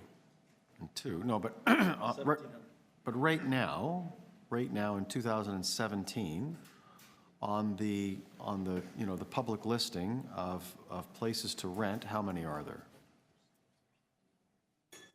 Through you, Mr. Chair, I could not comment on what may be on a platform and how they list it or how they identify it. But in terms of how we define a secondary suite, there's a limited number. Okay, but we could get that information. I mean, Airbnb lists whether or not there's a kitchen. I presume they list whether or not there is a kitchen involved with the rental or there is not a kitchen. And other sites would do the same, would they not? Through you, Mr. Chair, one of the challenges we have with this kind of definition is they may note that there's a kitchen or they may note that there's sanitary facilities, but whether or not it's been built or permitted in terms of meeting what's required from fire code or building code, are the escape windows large enough, et cetera? There's no way I could comment on that from what may be listed on a platform. What's the purpose behind the 180-day limit? So through you, Mr. Chair, it is something that we heard about and was discussed at the executive committee when we brought this report in June.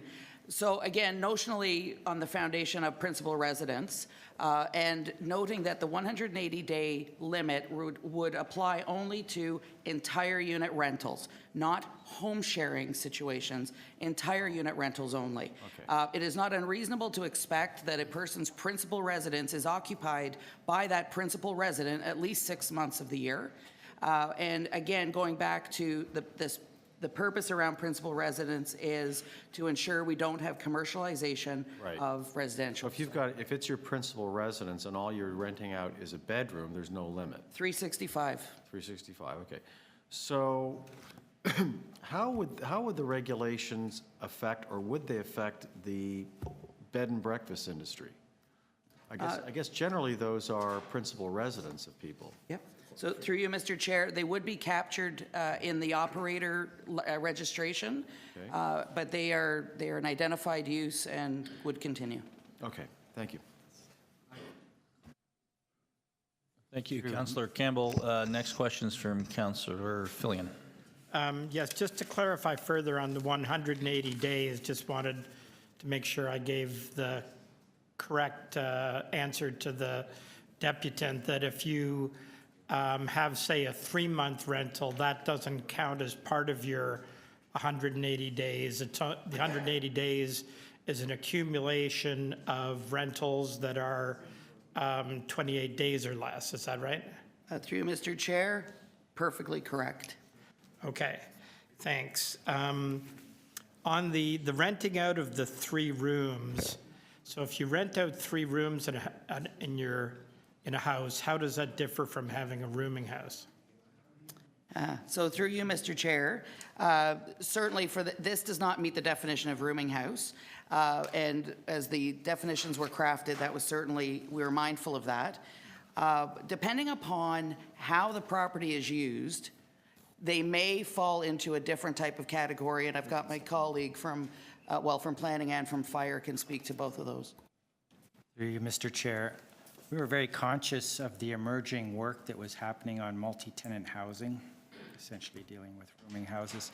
And once you go beyond 3 and into 4, what we were taking to the public in the discussions on multi-tenant housing, that would trigger that definition. So it's purposeful that we limited to 3 here so that we kept this within the definition of short-term rental. The only thing worse than Airbnb is a room. So is a rooming house by definition more than 3 rooms? That will be the intention, yes. With the new. But that's not currently. That's right. I may have to pursue this offline, but currently there's nothing that says if it's only 3 separate rooms in a house, that it's not a rooming house. That is a rooming house, right? It's not. Through you, Mr. Chair, what we have here before us does not venture into the rooming house definition. Okay, so rooming house is by definition 4 or more rooms. That is correct. Okay. On the whole secondary suite issue, so if there are 752 legal secondary suites, what would you guess that is as a percentage of all basement apartments, for example? Through you, Mr. Chair, I don't have a number on the number of basement apartments we may have in the city. I can tell you there are, based on the latest census information and other work that our research and information group does, there are 526,000 rental units in the city. And so there are 1,759 lawful secondary suites. So they make up a pretty small percentage of the overall rental market. Right, but how many units may look like a secondary suite, but may not have been permitted as such? It could be in the many thousands, but I do not have that number. Right, that's what I was looking for, that because people think that secondary suite equals basement apartment, but it doesn't necessarily. Secondary suite is more of a legal term. There could be 1,759 secondary suites, and there could be 50,000 basement apartments. Through you, Mr. Chair. Yes, I mean, if you back out purpose-built rental, social housing, apartment buildings, condos that rent, you're in the range of around 70,000 rental units in this city that fall into, they come out of a duplex or a house or a triplex or some other form that could include what you're describing. Right, so I just want to be clear, the terminology in this report really only captures, however which way you use it, only captures 1,759 units currently. In terms of that specific component of the zoning change, yes. And on the what makes something a secondary suite, I know you shared the definition with me earlier. I'm assuming that you can, but maybe for the benefit of the people here, if you could just read out what a secondary suite is. Sure, through you, Mr. Chair. Secondary suite is defined in the zoning bylaw, and I will read it.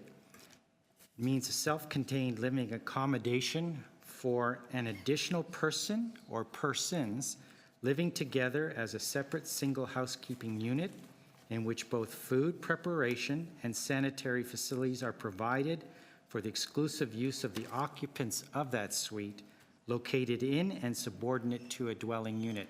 And what makes this definition a little different than others is its reference to an additional persons or persons, and that it specifically states it is located in and subordinate to the dwelling unit. And so if you have, say we were to say, no, you can't use secondary suites for short-term rental accommodation, that does not mean you can't use your basement. You could rent out your basement as one of your 3 units. It just isn't a legal quote-unquote secondary suite. Through you, Mr. Chair, yes, that's correct. Okay, and someone, I assume, can Councilor Fillion, I think I have to come back to you. Okay, that's fine. You're 6 minutes plus. Sure. Other members of committee that had questions? Councilor DiCiano. Thank you. It's interesting, the questions that Councilor Fillion's asking, and I might elaborate on that. But the secondary suite, if I had a lawful suite in my home and I rented that out to someone on a long-term basis, is that leasee allowed to then take that suite and rent it out on Airbnb? Through your chair, yes, they could. They could. Okay, and we have, you said approximately 500,000 rental units in the city, and I imagine that many of them are in basements. Are they essentially illegal because they're not recognized as legal secondary suites? Through you, Mr. Chair, no, that's not the case. I mean, it's perfectly possible you could be renting out one of the rooms to a boarder or a roomer. And that's perfectly legal. So there's all kinds of variations to this. I'm just trying to figure out the structure of a secondary suite versus a basement apartment. So basement apartment, I imagine I fixed my basement apartment, private entrance, it's got a little kitchenette, full washroom, bedroom, living room. I rent it out. Should that be a secondary suite, or am I still legally conforming to the rules by just renting it out as a basement apartment? It absolutely could be a secondary suite as you describe it. It would have to, of course, conform to the necessary code for such a unit, but yes, that's entirely possible. So by not registering it as a secondary suite, I'm not breaking any bylaws. I'm still in my right to create that space and rent it out. Through you, Mr. Chair, the variations, quite frankly, are extensive. You could have what you call a basement apartment without sanitary. It could be shared with the house, or the food preparation could be shared. There's all kinds of permutations. No, I'm just talking a basement apartment that's complete within itself. So it's got its own kitchen, it's got its own entrance, a bathroom, full bathroom, and a bedroom. So it's self-contained. Do I, if I have that and I'm renting that out and it's not recognized as a secondary suite, am I in conformity of our bylaws or not? Through you, Mr. Chair, I would say in most cases, you're fine. Okay. They could have been built years ago at the time they were built. They were perfectly legal when they were built. They may not be the same requirements today, but at the time they were built, they were fine. So it continues in that sort of grandfather or grandparented way. So in most scenarios, yes, you're fine. It's not a question of a bunch of illegal apartments anywhere. Right. They're just going to be called something other than a secondary suite. And so I guess the next question is to MLS. Are we having problems at a citywide level with basement apartments that aren't classified as secondary suites with respect to whatever? Is it problematic to your department? So through you, Mr. Chair, it's certainly not one of those items that is prominent other than when, and as Michael Mitzi explained, there's so many different combinations and permutations of the way properties are being used. We do find where we get complaints where there are allegations of illegal rooming houses, that in some instances, or many instances, they are not actually operating as rooming houses by those definitions, but they are rather people living in different types of conditions within the same property. So to say that I've got, and certainly we can look at the information in respect to zoning complaints that we receive, but generally our zoning related complaints do belie to how the individual property is used, and how people are occupying that space and whether that occupancy triggers a specific definition either in zoning, building, or fire. So unfortunately, it's not a simple answer. Right. Okay, thank you very much. So I have some questions as well, Tracy. I'll get you. And Michael. These regulations that are proposed, they're for 28 days or less. Am I correct of rental? In defining a short-term rental for the purposes of this regulation, we are, sorry. Yeah, we're in PGM, aren't we? All right. It's been a long year this month. We needed to define what applies as a short-term rental for use. We've said less than 28 days would quantify or qualify as a short-term rental for this definition. So we had people come in and talk about renting for longer, or renting to students, or renting to people from the hospitals, which appear to be more than 28 days. When does it go from a short-term rental to a rental that falls under the Landlord and Tenant Act? So to you, Mr. Chair, actually, the Residential Tenancies Act does not specify a tenancy period. And more, as the discussion we were just having, it speaks to the tenancy use or the type of tenancy. So we have chosen the 28 days as a definable term.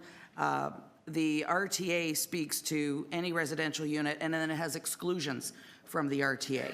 So the exclusions are defined by use, and they're such as, context to this discussion, hotels, motels, tourist home, bed and breakfast, vacation establishment, or vacation home are the types of residential uses that do not attract the provisions of the Residential Tenancies Act. So there is no specific, if you hit this point of tenancy number of days, you're under the RTA. It's more around the nature of the tenancy itself. So if you are renting to students and it's short-term rental, do they fall under the Residential Tenancy Act? So through you, Mr. Chair, then yes, they likely would. Because of the nature. The nature of the tenancy is a longer term rental, even though long-term is not defined. It simply says a residential tenancy is protected under the RTA, and there are a number of types of tenancy, like transient tenancies, that are excluded. So, we're hearing about people saying, I rent a property or rent my place for 3 months in a row to a student, 6 months. They would not be captured under the short-term rental. They would certainly, I would say, the provisions under the RTA and the jurisdiction of the Landlord and Tenant Board would be applicable. So would someone like the woman who was here renting to medical students and had to go to work in a hospital, if they rented it on a daily basis and they kept renewing the agreement, then they would end up going over 28 days.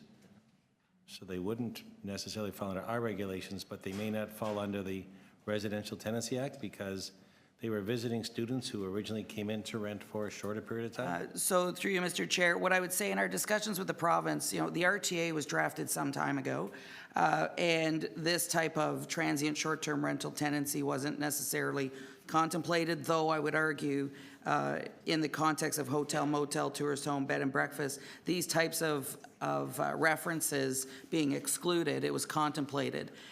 It doesn't speak to the manner in which people pay their rent. So the student that may choose to pay daily, I think that would be a matter that could reasonably fall under the Landlord and Tenant Board jurisdiction.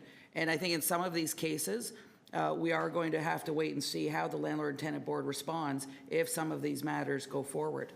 The legislation, yeah, go ahead, yeah.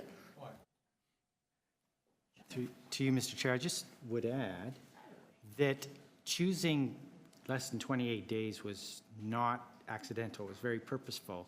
And the reason for that was that we didn't want this definition to apply to rental that are consistent with the length of a month, because we wanted it to be separate from monthly and longer-term residential rental. We knew this topic, when we're all at our most alert, was going to be a difficult topic to explain. So we did everything we could in every phase of this defining process to try and separate out uses, separate what's commonly understood. Oh, again, I go back to the deputant who was renting on to student or to medical students for longer terms, but they were rolling. So then she wouldn't fall under our bylaw because she's renting for more than 28 days, so she wouldn't be limited to 180 days, would she? Through you, Mr. Chair, no, but that person would not be renting as per short-term rental. Right, so she didn't have to register, she can continue to rent to students, she can go on doing what she's doing. The only issue that she or he might have would be if someone had a problem with it and went to the rent tribunal. My time is up. Councillor Perks, you had questions. Because of my experiences in Parkdale, I thought I understood all the types of units there were. I was wrong. I've never before Sorry, I didn't hear you. There you go. These members of the public, these opportunities are very rare. For the record, Mr. Chair, today is Wednesday, November 15th. Well, I will gladly restart your time. Could you restate your comment? How is a bed-sitting room, different from a dwelling room? Because I'm used to dealing in dwelling rooms from this definition. Are they the same thing? Okay, a dwelling unit is defined. No, a dwelling unit, I know what that is. Okay, But a bed-sitting room is defined. Yeah. And it means a room used as separate living accommodation that A, has a private entrance from a hallway inside a building, and B, may have sanitary facilities, but not food preparation. And a dwelling room has either sanitary or kitchen, but not both? Oh, man, my head hurts. Oh, yeah. So through you, Mr. Chair, as I understand it, they're essentially the same thing, but different bylaws have If they're the same thing, then I understand what they are. In terms of the code requirements for dwelling or bed-sitting room, I'll convert my poor Parkdale brain to your language. So are the requirements the same in terms of fire door and all of those other fire code and building code requirements and floor space and, someone's pointing at me. Through you, Mr. Chair, we are fortunate enough to have someone from fire here, so we'd probably be best to leave it to that person to answer. Through the chair, the fire code speaks to the use of the building, Councillor, not the specific room. So, for example, If the building was defined as low-rise residential, as you have quite often in your area that we've dealt with, then the specific, we would have to define the specific type of use. So whether it was a 9.3 building, a boarding, rooming, lodging, or a 9.5 building, a low-rise residential building. So the specific requirements don't apply to the individual rooms under the fire code, they apply to the building use. So if we were to approve this, or to approve this even without secondary suites, we're not getting fire protection, like fire separation walls and doors and all of that in the bed sitting rooms that people, Airbnb guests are renting. So through the chair, we've worked really closely with Ms. Cook on this. And throughout the report, it speaks to that the owner has to comply with not only the Ontario Fire Code, but the Ontario Building Code. The reason we took some... I understand that, but the fire code would not require in this instance that a room you're renting out as an Airbnb room, a bed-sitting room, would have the kind of fire separation that you would see in a dwelling room in a rooming house. Wouldn't have that. Through the chair, unless it met that specific definition in the fire code, the answer is no. Well, that's interesting. Okay, I've entertained the chair enough, so I'll end my questions there. Thank you. So one of your key principles is that you're going to allow short-term rentals in principal residency, correct? That was the base of... Yes, that's one of the two principles with an LE around the definition. Yeah. So could a secondary unit be somebody's primary residency? A secondary suite is someone's primary residence if they're renting it. Okay. We will not allow Airbnb to be rented in a duplex. So if I'm an owner of a duplex or a triplex, we will not allow the dwellings to be rented out in Airbnb, correct? Through you, Chair, I would answer that a little differently. A duplex is a building type that absolutely would be allowed to be short-term rented, provided it met the definition. So a duplex is two dwelling units. So I own a house. If the owner of the duplex lives in one of those dwelling units, that's the owner's principal residence, and they could short-term rent that unit. That unit, but they will not be able to rent the other unit. That is correct. Or if I have a triplex, I have 3 units, I can only rent the one that I live in. That is correct. That is correct. Because they're distinct. Is it true that a secondary unit can look and feel exactly the same as a duplex, and the only difference is the time that they're built, the second unit? Through you, Mr. Chair, that's one way of answering that question. I would say, again, the difference, as subtle as it is. I'm looking, visually, I'm looking at 2 units, 2 houses. They look exactly the same. One, you, through your zoning, identified as a duplex. The other one you identified as secondary suite. Is it true that the only difference could be the time that those dwellings were built? Through you, Mr. Chair, yes, I think it's entirely possible they could look the same. Okay. So the next question is, there was somebody here, for example, that gave us an example of renting the basement. They had 2 bedrooms and a washroom in their basement suite. Is that a lawful secondary unit?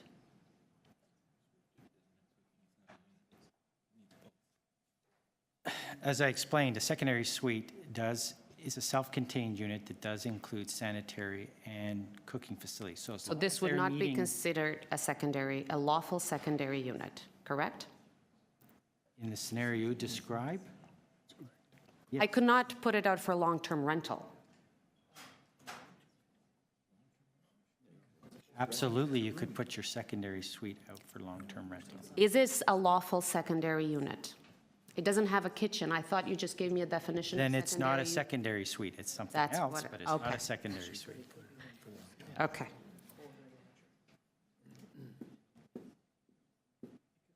Okay. So, through you, Mr. Chair, but I think that, again, it goes back to there's a lot of different scenarios. While it may not be a lawful secondary suite, the 2 bedrooms in the basement. It could be rented Could be rented out on as bedrooms short-term. in the basement. Yes, And exactly. could be rented on a short-term rental basis as a couple of those bedrooms that are permitted in a principal residence. Exactly, exactly. Okay. Do we have second round of questions? Councillor Fillion, I had a feeling. Going back to the secondary suite, so in order to be a secondary suite, you have to have a kitchen and a washroom, but just because you have a kitchen and a washroom doesn't, I'm assuming, doesn't make you a secondary suite. Otherwise, everybody who had a kitchen and a washroom in their basement would have a secondary suite, whether they wanted to call it that or not. Through you, Mr. Chair, it would be if it complied to the applicable fire code, building code. But it's self-declared, right? Like if I have a house and it happens to have some form of kitchen in the basement and a washroom, but I don't apply to have it designated as a secondary suite, then it would not be a secondary suite. Would that be correct? Through you, Mr. Chair, I would say that if you had not got permits or had it inspected by buildings to confirm that you've met all the code, then you couldn't say it was a secondary suite. Right, so therefore. Couldn't guarantee that. So just the fact that something has a washroom in the kitchen doesn't make it a secondary suite. That is correct. So somebody could rent out, say there's 45,000, 50,000 basement units in the city that have a washroom and a kitchen. If they haven't been deemed a secondary suite by virtue of the owner going and complying with all the regulations, which we know only 1,792 people have done, therefore it's not a secondary suite. Through you, Mr. Chair, that is correct, and that would probably be quite common because lots of people don't go and get those permits, and some of the challenges relate to requiring contractors to enlarge an escape window or some other measure to make it meet all the requirements to be lawful. And once you have a secondary suite, I guess you can you undeclare it a secondary suite? Well, I don't know about, through you, Mr. Chair, undeclaring it, but certainly you could take measures to deconvert it, yeah, take a door Yeah, off, like whatever. take down the fire door and then not a secondary suite anymore. That's correct. Fund your Yeah. development charge? So it just like we're kind of chasing our tail a bit on the whole secondary suite aspect of this. So if you are renting out a separate dwelling unit, so I rent a basement, whether it's a secondary suite or not, I rent a basement, it becomes a dwelling unit by virtue of the fact I rented it out, correct? Through you, Mr. Chair, I'm not sure I would call that a dwelling unit. I'd call it a space you're renting out. It could, I mean, It's in the bylaw, I swear. like, it's a hypothetical, but I can't answer Well, but the it's question. not, it's common, right? It is probably far more common that basement apartments are rented out that are pretty close to looking like a secondary suite. but So for if some I reason have they're a not. dwelling unit, we talked about circumstances, so let's say, so just to pick the two examples, secondary suite, and I'm sorry to belabor this, but it is fascinatingly complex and we do need to understand it. If, on the one hand, if it's a secondary suite and I'm renting it, I can then rent out units within that if I'm living there, correct? It's my dwelling unit. Yes, theoretically. Through you, Mr. Chair, I mean, theoretically, I guess so, if it's a big enough one. And do we, so I could, in theory, rent out 3 rooms in it. And do we have any stipulation on the size of those rooms? Through you, Mr. Chair, I guess that's theoretically possible, as unlikely as that is, and no, there's no stipulation on the room size. So theoretically, somebody could, you could have a an upstairs where the owner is living and rents out 3 rooms, and the downstairs where a tenant is living and rents out another 3 rooms. Not if it's one dwelling, that's the whole point, right? It has to be a secondary suite. May have a stunt. You can rent it. You can rent one. Through you, Mr. Chair. So the owner upstairs in this scenario could rent out a couple of bed-sitting rooms. But we have limited through the zoning to 1 secondary suite in the basement. Right, but we just said that the person who has a secondary suite can also rent out. Theoretically. So the restriction on 3 units isn't per house, it's per dwelling unit, right? Yeah. So a bit of a loophole, perhaps, that we still have here? Through you, Mr. Chair, I can honestly say I don't think I personally have discussed this particular scenario described before. I think it's highly unlikely, but I guess theoretically possible. So just to turn to the person who's going to have to deal with all this, what is the... Everyone turns around. What is the enforcement plan for any of this? And I know that's tomorrow's committee, We're but at 6 minutes, so I know. your last question. please. Okay. Through you, Mr. Chair, this has been a very helpful exercise, I would say, because it certainly articulated the challenges that we have in how people are using property. You know, and that's where it also makes it very difficult to say, well, this is how we enforce this, because we end up with a variety of different types of uses, some permitted in certain circumstances, some permitted in others, some of them not at all, and some of them completely. Right? So your example about the person who owns a property and rents 3 rooms, they rented out their secondary suite to a tenant who then also wants to participate in a short-term rental basis and rents out 3 bedrooms, would be lawfully permitted by the construct that we have here. So, you know, I guess the point to this is where we started from, is a place that short-term rentals are happening in the city of Toronto and unregulated and unclear.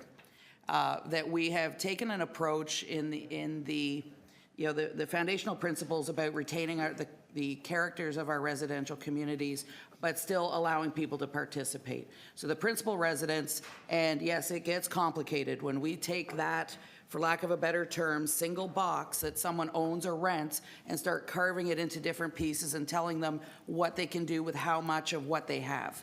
And so for that reason, though, it is on a case-by-case basis investigated as the circumstances present themselves. That is how we are anticipating primarily complaint-based. However, what we have been developing and going to continue to develop is also a more proactive audit approach. So where we have situations that may be identifying a need for us to dive in further to determine principal residencies or potential over-occupation or overcapacity of premises, then we have the mechanisms to do that. That does not also exclude the participation of my very good friend in fire, who would be participating if we believe a premise has converted its use and become something that requires further fire protections. So it's going to be a bit of a learn as we go, but I think the approach that we've taken to start at a place where hopefully we can make it understandable and people can reasonably comply, and then deal with the outliers as they arise, and determine after a period of experience whether we need to make adjustments to the regulation depending on the enforcement challenges that we face. Really long answer. It's a very complicated issue, but at the same time, you know, it's something that we need to get our arms around. Members of committee, I think we're going around and around with lots of questions, like we're 9 minutes on one group, and I don't think we're actually going to figure this out completely. So if you have some short questions, you can do, and then what I would suggest with the staff hearing all this, and they're going to have another group of deputations at another committee. Hopefully they'll have some ideas to help us out when it comes to council and we start asking the questions all over again. Councillor Bilo, questions? Just a couple of questions. In '99, when we harmonized the zoning bylaw after amalgamation and had secondary suites done all across the city, was it in an attempt to increase the number of rental units in the city?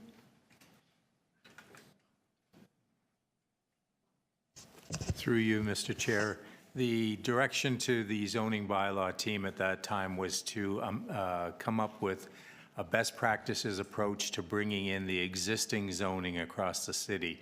There was no rationale or intent to upzone or increase at that time, unless there was specific direction from council. Does the provincial affordable housing direction that was released recently, does the minister call on the creation of secondary suites to increase rental supply in municipalities in Ontario?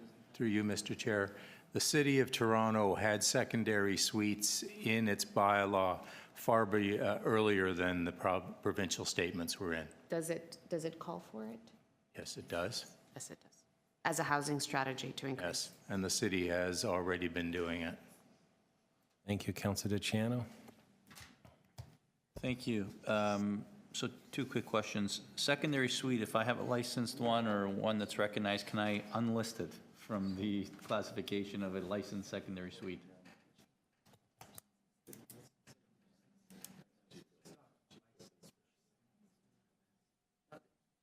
Through you, Mr. Chair, there's no license for a secondary suite. They exist in a lawful condition, but it's a great, can you become unlawful? Right. Yeah, I think that's a question that we can talk to our It's chief just an building aspect of official. converting and deconverting a house. A house could be changed over time, and it's a trend in Toronto, obviously. We've had a deconversion trend. We're losing these types of units. Okay. And Building official can try and answer that. She's over here.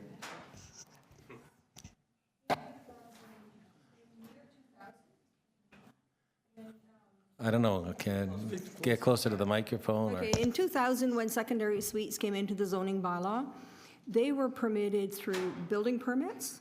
They were brought into the requirements through building permits or through a protocol with fire inspection and municipal and licensing inspection. So if they passed the fire and through municipal licensing, they could become secondary suites.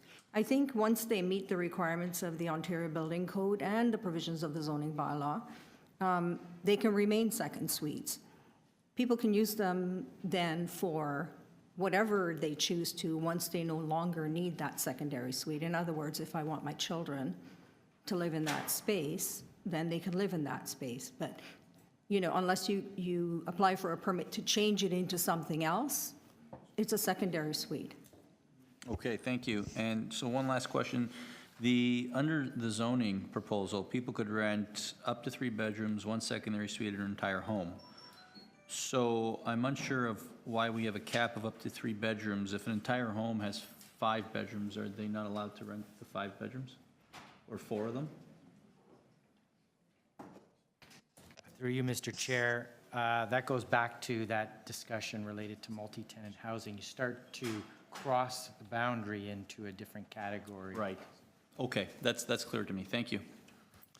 So if you can just help me clarify, one of our deputants was renting his basement out on a regular basis. And it was a secondary suite, from what I heard, therefore he would fall under the regulations and could only rent it for 180 days maximum because he's living upstairs. That's what this is proposing, am I correct? No, so through you, Mr. Chair, you know, and it's unfortunate all the different definitions of things are causing us issues. So Paul, it was Paul, right? I'm not going to try your last name, Paul. Right? So in that circumstance, he would Repeat fall after me, under... Ned Gozitsko. Nicely done. So through you, Mr. Chair, and Paul, in Lena's circumstance, hi, they could continue to do what they are doing for 365 days of the year. As the owner of the property, of the principal residence, the lawful secondary suite, they are permitted to operate it 365 days a year. If they vacated the property and rented the entire unit, then it would be 180 days. The entire home, and we just said entire unit. Why? Why not? I don't know. So, through, I read a bylaw. through you, Mr. I thought Chair. it was 180 days maximum that you could rent accessory rooms in your property. No, sir. So through you, Mr. Chair, and this has been the balance, right? Some jurisdictions have applied a cap across every type of rental use. What we've said, because we founded this in principal residence, and the notion of home sharing is that this is the place where you live, and there are portions of the property that you want to offer on short-term rental, or when you may be away from your property for up to 6 months, you could offer it for short-term rental. That's the premises. I mean, we've gotten into a lengthy discussion about how we're carving up those portions of the property, but the foundational principle is it's your principal residence. You are offering portions of that property on a short-term rental basis, up to 3 bedrooms portions, and or a secondary suite portion, and that is permissible by the proposed regulation 365 days. If you have vacated and have offered the entire unit, it's your principal residence, but you are vacating it, you know, for an example, and this is where I disagree with the notion around not supporting for families. So if you wanted to offer your home on an entire unit up to the 180 days a year, that is a 3-day weekend, 52 weeks of the year, plus. So there's still people who may want to go to their cottage in the summer weekends and offer their home in the city of Toronto on a short-term rental basis. They can do that up to 180 days. They cannot do it up to 365 by this proposal. On a whole? On the whole property. But if you're doing rooms, there isn't a limitation. Right. The portions of the home of your principal residence, 365. So it's permissive to allow for the way the home sharing economy has evolved is that notion. You're sharing a portion of your premises, whether that portion be rooms in the space that you occupy or a lawful secondary suite within your property. But where you are offering the entire unit, that's where we've proposed 180 days. Question of our building division, Mr. Miano. If we have restrictions and don't permit secondary suites because we're concerned that they will come off the long-term rental market, and people that still want to rent those basements, is there a concern, or might there be a concern then, that they wouldn't make them legal secondary suites and not apply for the permits to do that? Because if they did, they'd be identified as a secondary suite and subject to different regulations of not being able to rent them. Through the chair, through you, to Mr. Chair. Through the chair to the chair. Possible that people will not apply for permits, just as people have not applied for permits in the past to legalize things. I'm trying to understand and I understand the concern from renting out secondary suites because you want them to be long-term rental. But if we put regulations on them, could it be that people just won't get permits to build them? So we don't know that they're there and we don't have fire inspect them? It's always possible that people won't get permits to do them. So I'm not sure if I'm understanding the question. I'm simply trying to look at the public safety aspect and balance it across the rental aspect. Okay. So one of the motions that may come forward is to not allow secondary suites to be rented, period, on short-term rental. So my concern is if we say that, does it mean that people won't apply for a permit and they will just build it, and therefore our fire department and your building department doesn't inspect it, and they've created a suite and are renting a short-term, but because we've never inspected it, they won't fall under the bylaws? Well, the short-term rental suites, I don't believe require permits, so it's possible that we will never see a permit. Is that correct, Tracy? Tracy, I think you understand, and maybe our fire department understands where I'm coming from. Yeah, I do. I'm trying to look if by bringing in a regulation to permit one thing, by trying to bring in a regulation to not permit them to be short-term rental, are we then looking at the fact that people may avoid making them secondary suites and still do it anyways? So to you, Mr. Chair, absolutely. I mean, I would say the fact that the city has identified 1,700 lawful secondary suites, people are already not coming into the city for the appropriate permits and inspections. Unfortunately, some people choose to operate outside of the law. I think the foundation here is and well said. Our concern needs to be, whether you call it a secondary suite, a basement apartment, a ancillary whatnot, that the foundations around the protections of life safety under the building code and the fire code have to be adhered to. So we have people living in conditions that are completely substandard and inappropriate. This is part of our issue with the multi-tenant housing problem, the rooming house issue. So is it possible that people might choose to find a way to circumvent the law? Yes. Are they doing so at their own peril? Absolutely. Is it something that we are endorsing? Absolutely not. But we have very difficult balances here, right? We want people to comply. We want to make sure the rules are easy to comply with, but we want to make sure things are done lawfully, safely. Whether this would add to an issue or compound an issue of people being non-compliant, I don't think it's a question that we could answer, if this would cause people to not more or less. Sorry, I just got on a soapbox about fire safety. So I think on behalf of all of us, can we just, you have another question, Steph? Sure. There was a line of questioning which I intended to get to earlier and forgot about because my head hurts. It's a noodle up there, I know. Broken noodle. Today, if I am operating an Airbnb unit, I have never applied to make it a secondary suite or paid a development charge on it. I have never had a fire inspection to see whether my bed sitting room meets code. I have never done any of those things. Am I operating outside the law today? So, through you, Mr. Chair, it would depend on the type of premise you're operating and where that premises is, whether or not it falls under the permissions that we have in the zoning bylaw that allows for tourist homes in some areas. Tourist homes in some areas, okay. So there are tourist home definitions in some areas of the city. So forget that for a moment. I'm on XYZ Street, XYZ Street. You've really fried me up here today, Mr. Chair. I'm on XYZ Street in the middle of a residential area. I've never paid a development charge for a second unit. I have never had a fire inspector in on my bed sitting room. I've never done anything like that. I just decided one day I would start renting out part of my house through Airbnb. Am I operating outside the law? Through you, Mr. Chair, it is entirely possible you may be. Okay. A variety of laws. Okay. Pick 'em. So, what the effect of, or an effect of approving this report at council will be to legalize some of that and to add an additional regulatory hurdle for ones that are outside of that. Correct? Through you, Mr. Chair, I think one of the attributes of dealing with this now is, in fact, we're creating a definition that will define how you can do short-term rentals. So after council, let's assume, approves this, then we will know what is and is not permitted in each zone. Okay, thank you. That was most instructive in terms of how I'm going to vote on this issue.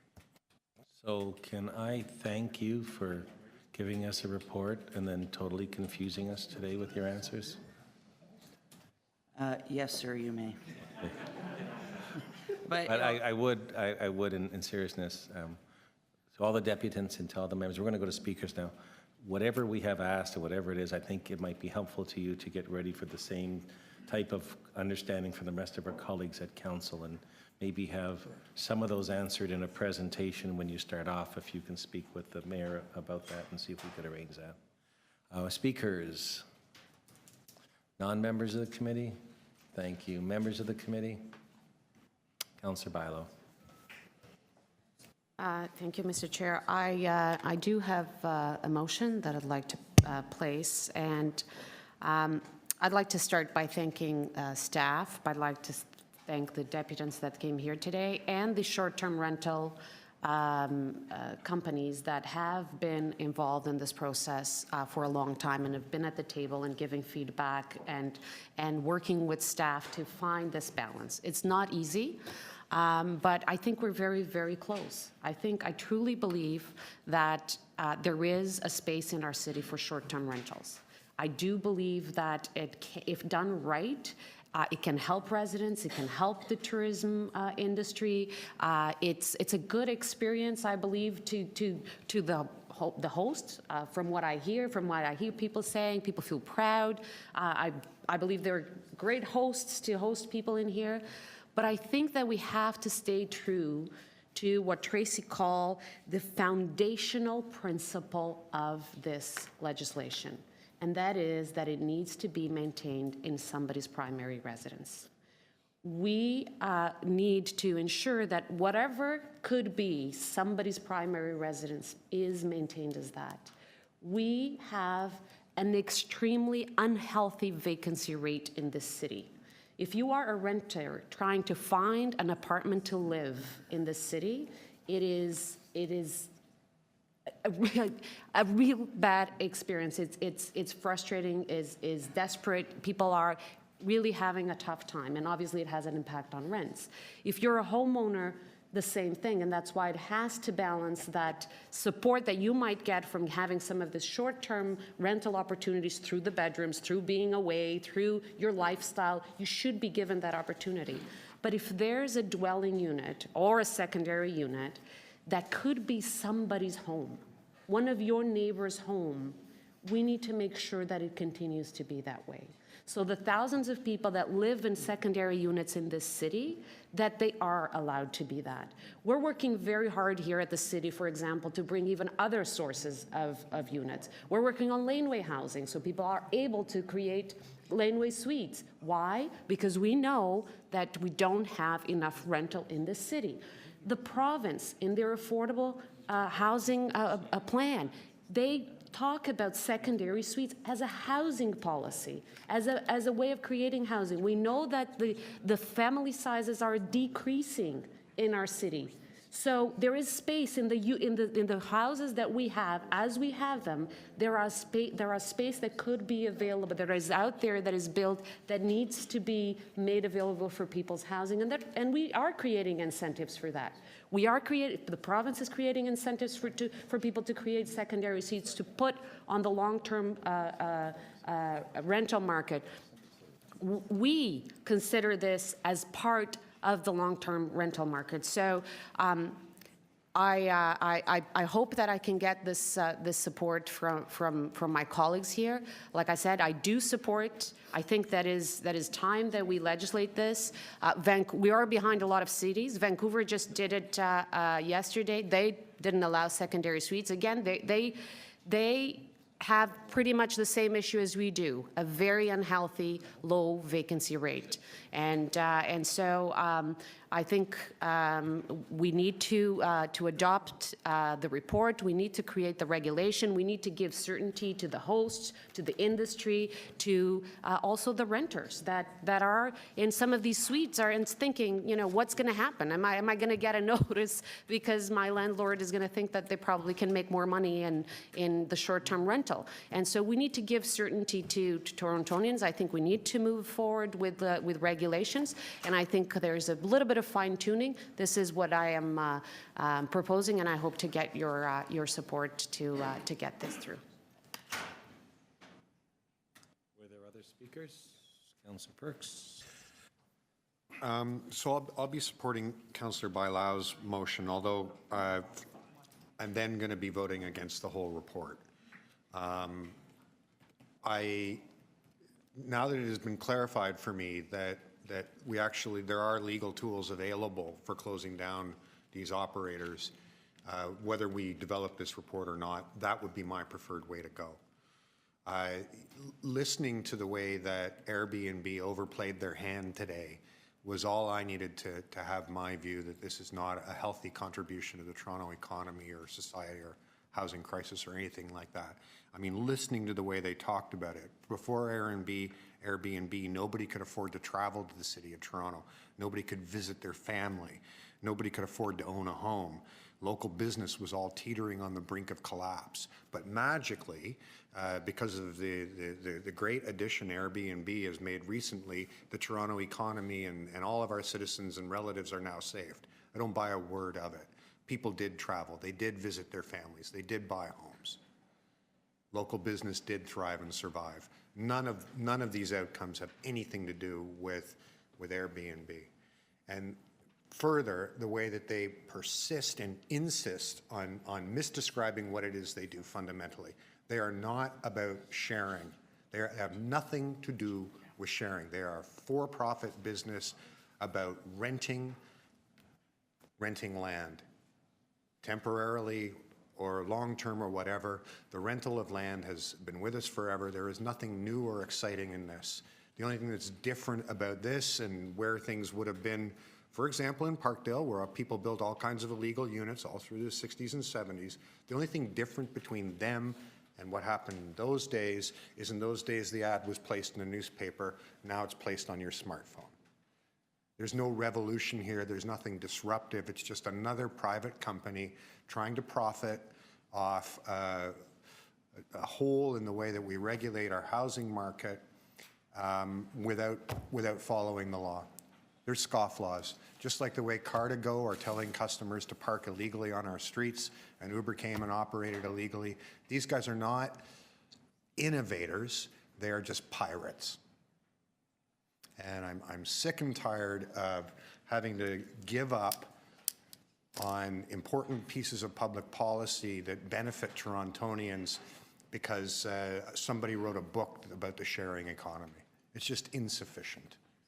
We have regulatory systems in place to protect neighborhoods. We have regulatory systems in place to make sure people don't die in fires and inappropriately designed units. We have systems to house people. We have these tools. All these guys are doing is trying to eat a free lunch outside the regulatory scheme. I won't have any more of it. And as to this business about how this helps people age in place, this is the single most telling part of it. I own a home. If you allow me to operate an Airbnb unit, I can age in place. Well, right now, I could walk you to a place in Parkdale where 4 years ago, 20 low-income seniors lived, and now all of those are Airbnb units with a little note on the door about where to pick up your keys. We are causing people to not be able to age in place because they are tenants. This stuff makes me real angry, and I'm angry particularly about the language that's used to disguise basically what is a business that's trying to make a profit by breaking laws.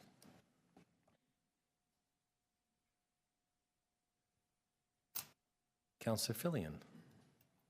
Thank you. One simple motion that the Chief Planner and Executive Director of City Planning be requested to report directly to City Council on December 6, 2017, if they wish to clarify or modify any recommendations. So it's only if they want to. I didn't include Tracy Cook because you're reporting to a different committee tomorrow, but otherwise would have included you in that as well. I mean, I think clearly city regulations need to keep up with change. And I think staff have done a remarkably good job of taking a first crack at this. I had thought of moving deferral just because I think there's some wrinkles that need to be ironed out, but I think perhaps that could happen between now and the council meeting, and there certainly is some benefit to getting on with this. I do support Councillor Bailau's motion, recognizing though that unless, that this, because so few of our secondary dwelling units, if I can call them that, are in fact secondary suites, I'm not sure how much protection that actually provides the tenants of secondary dwelling units. But I'm all for trying to protect them, and I have a lot of concerns about enforcement. Hopefully there'll be some wisdom coming out of the committee tomorrow. If not, we'll deal with it at council. Thank you. I'll speak on it. First of all, I will move the staff recommendations and the report that's in front of us.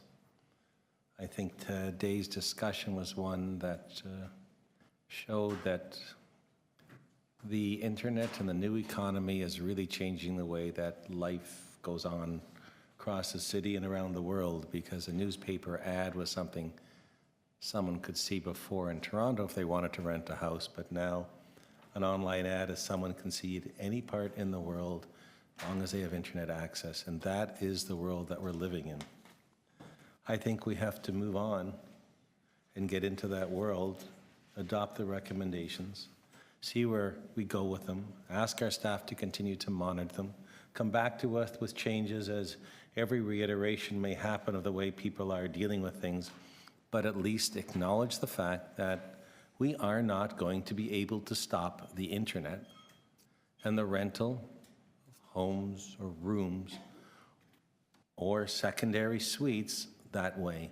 We can try to put regulations in place that make it safer, better, and work with those corporations and companies that will go along and work with us. And we can try to do what's best for the residents in the city. But my questions about secondary suites, I think everyone understands. It's great to try and not allow a secondary suite to go away from an affordable unit into an Airbnb rental unit, but the impact may be that it was never inspected, it may not be safe. Or that someone just finds a way around it, because we were told that, you know, our deputant over here that rents a second suite 360 days a year can continue to do that. So staff has worked very hard on this. They've tried to get some answers. I think we owe it to them and to the people of the city to move this on to council, to have the debate and the questions there. Let council make its determination whether it wants to support these regulations. I think we should. We've done it before with other types of areas that are now into the new and the shared economy. And I think it's incumbent upon us to do that, whether you call it sharing or helping or whatever it is. People are doing it. So let's not close our eyes, close our ears, and say nothing with our mouth to try and get this moving forward. Let's be proactive instead of reactive. Are there any other speakers? Not seeing any. Madam Clerk, we have some voting to do. Motion by Councillor Bilo to not allow secondary suites to be used as short-term rentals. All those in favor? That's carried unanimously. Second item, Councillor Fillion, the acting chief planner report to council. They wish to clarify or modify any recommendations. All those in favor? Opposed? That's carried. The item is amended. All those in favor? Opposed? That's carried. Thank you all for coming today. We will send this on to council. We'll look forward to you having another wonderful time, our staff over at the licensing committee. So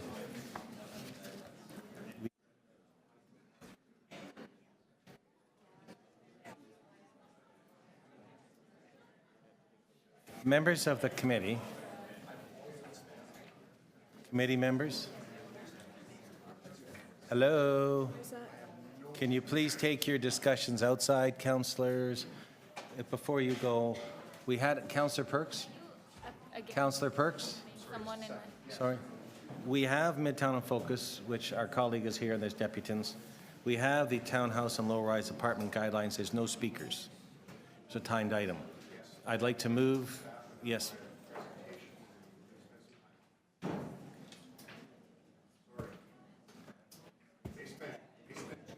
Oh, no, I'm not doing that.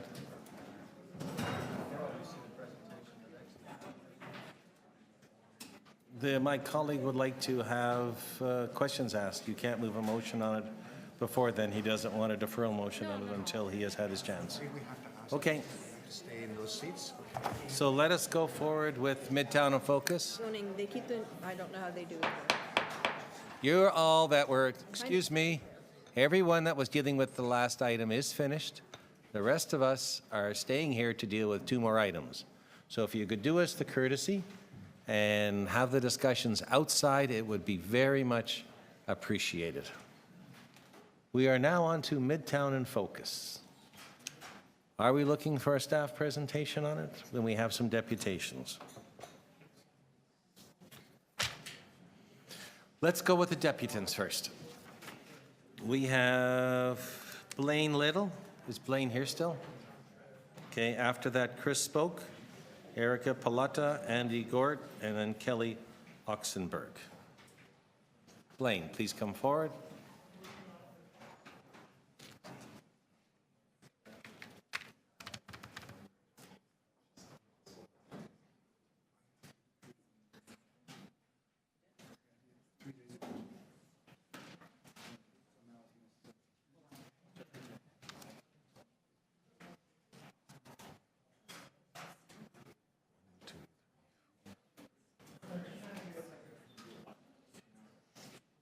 So we're going to hear from you, Blaine. We have 5 minutes. I have to go out of the room for a minute. I'll ask my colleague, Councillor DeCiano, if he can just chair.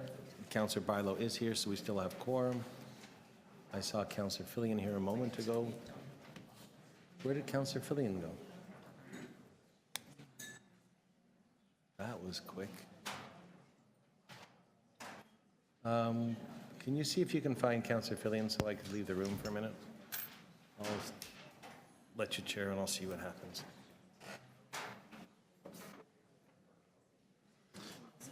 Good afternoon, sir.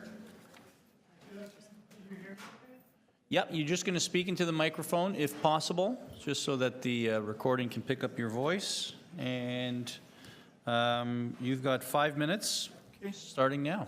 Thank you. Okay, I represent the Toronto Eglinton Park Dog Owners Association, and we have 4 basic motions for you, or 4 basic requests. The first one is that the Eglinton Secondary Plan address formally the issue of dogs and dogs in the park, in the part of the plan that addresses parks. The second one is that the city's the park's capital planning process consider the fact that a large portion of the park is being used by Metrolink now and must be refurbished. And they're refusing to consider that as part of their capital planning allowance, which is going to cost a couple $100,000. The next thing is we're asking that the Eglinton Park Dog Owners Association be given status in the participation formally on about the same footing as residents groups. Up to this point, there's been no consultation with dog owners, and we've been entirely locked out. The final thing is that the original 2012 parks planning process for this had 2 time horizons, 2020 and sort of beyond. We're asking that our proposal be included within the 2020 timeframe, given the urgency of the population increase. If I can illustrate why we're concerned and what these concerns are about, sir, you'll notice in the image with the yellow strip at the bottom, that's where we're proposing putting a dog area off leash. And on the right side, the image is the Metrolink's yard that's being used for crosstown construction. That site must be refurbished, meaning that the dog park can be built at minimal cost. However, we can't get anyone on the planning committee to acknowledge that this is A, timeline sensitive issue, or B, that it's got to be done. So that's the main issue we're after. That's an issue that is map of the whole park. And if you look at the left side, the light green area is programmable park area. During the summer, that's almost entirely full of soccer players. There's a large hill, very large hill, that prevents any use. Where we're asking for is isolated from the rest of the park, and in fact, it's used as a camp for street people during the summer. It's so little used. So it's not like we're taking any assets away from anyone. That's just a map of the condo development in the area, and as Mr. Matlow will tell you, it's overdeveloped and overcrowded. We're looking at approximately somewhere between 2,000 and 4,000 new dogs into this area, with no allowance in the planning process whatsoever for that. We're now looking at what I call catch 21.5. It's not quite catch 22, but it's damn close. We're not allowed to put in a dog off-leash area application because there's no funding in the program. We are only allowed dog off-leash application if it's in the capital budget, but there's no way to get it into the capital budget. Then we get down to the planning issue, and we're told, well, there's a planning process, we'll get back to you. We've been at this since March, and there's no formal planning process. So the problem implications of this are, we need a dog area. There's now 80 members in our association. We could have many more than that. There's often 50 dogs in the park at 5 p.m. and no place for them to go. The park planning has stated it will not consider the Metrolinx rehab, even though it'll save them $200,000 in the dog off-leash area. And the parks plan never addressed dogs in any way at any time. So those are our basic requests. The thing I've just put up is the Eglinton Green Line proposal, and it's proposing sort of a contiguous pseudo-green strip from Mount Pleasant over to the park. The plan can be modified to easily accommodate in the section we want the dog off-leash area, but again, we can't get to them. So what we're after again is these 4 recommendations that formally hook us into the dog off-leash area. And it's telling that, and Mr. Metlow, I think was part of this one, the North York Planning Council actually had a request for a dog off-leash area come through them starting in July during a period we were told we're not allowed to apply. So again, we're kind of upset with the process on this and the lack of clarity. Okay, thank you very much. Any questions from outside councilors? Any questions from committee members? Thank you very much, sir. Thank you. Okay, next deputant is Chris Spoke from Housing Matters. Chris, come on up. Hello. You've got 5 minutes anytime you want to start. Okay, thank you.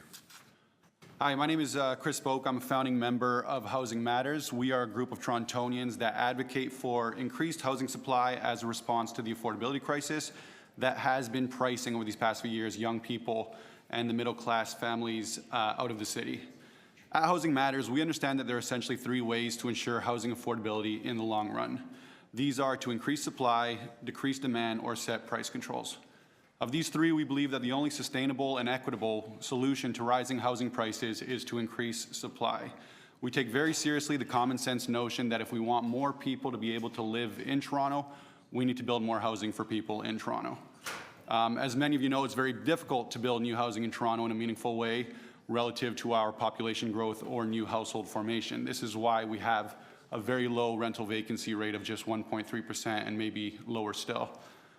It's also why prices continue to rise so rapidly. Through land use rules that constrain supply, we've made a scarce good scarcer still.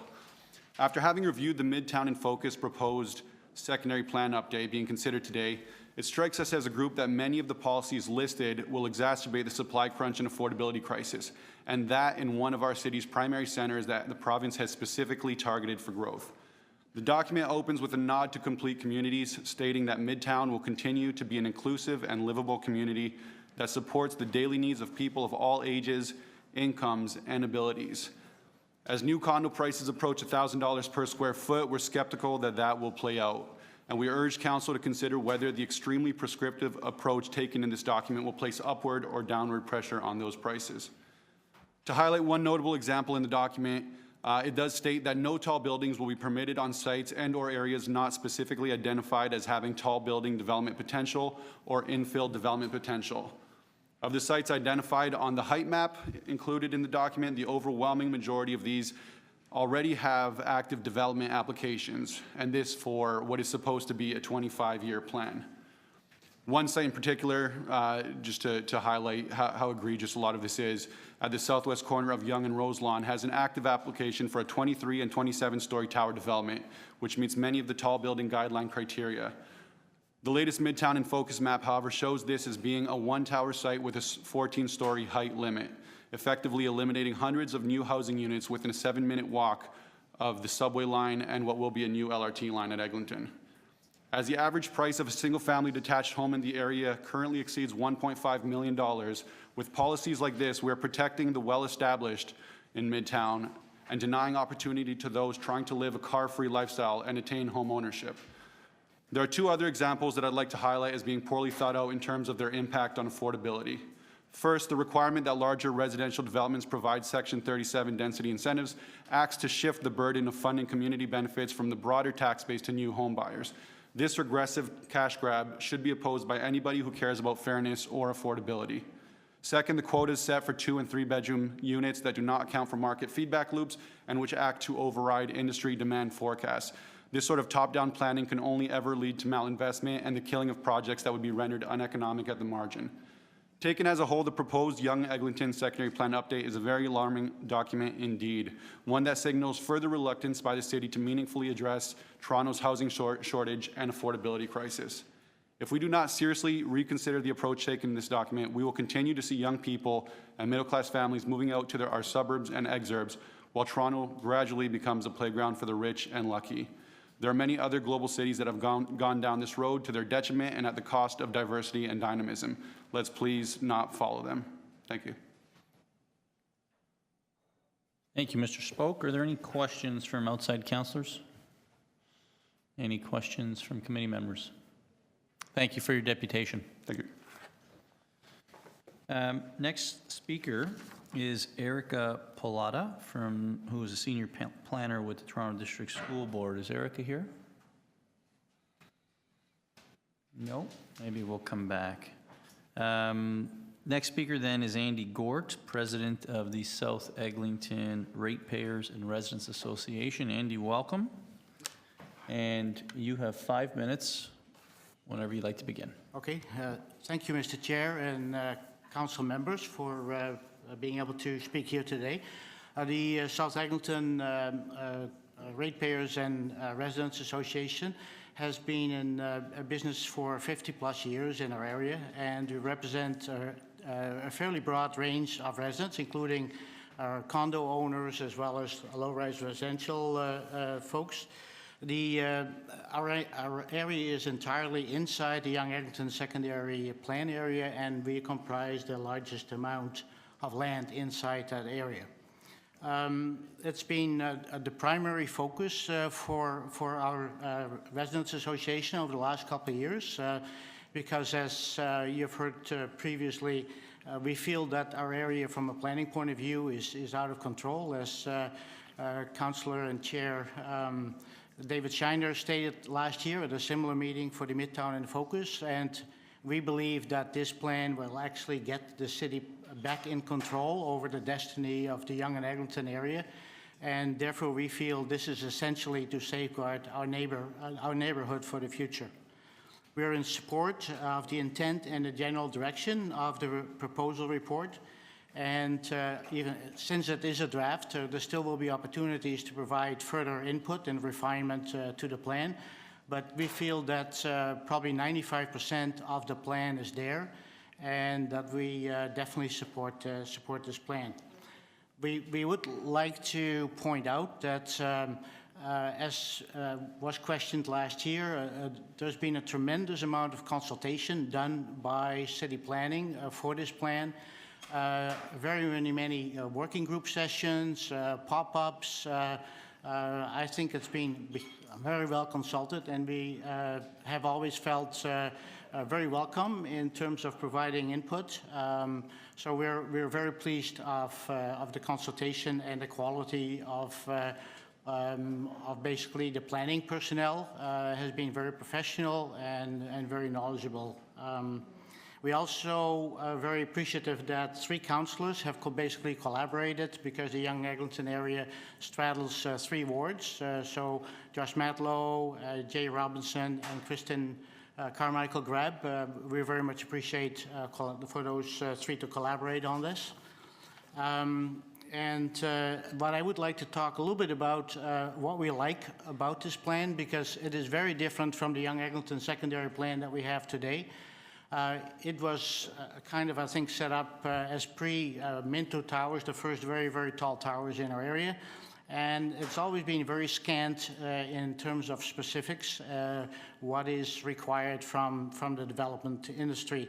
So what we liked about this plan is that city planning did a very deep dive and identified not just one Yonge Eglinton area, but 23 different character areas because we have apartment neighborhoods, we have apartment avenues, we have high streets or village streets, we have mixed use intersections, and the city has spent enough time to research those and to come up with quite specific visions and build plan and land use recommendations for those areas.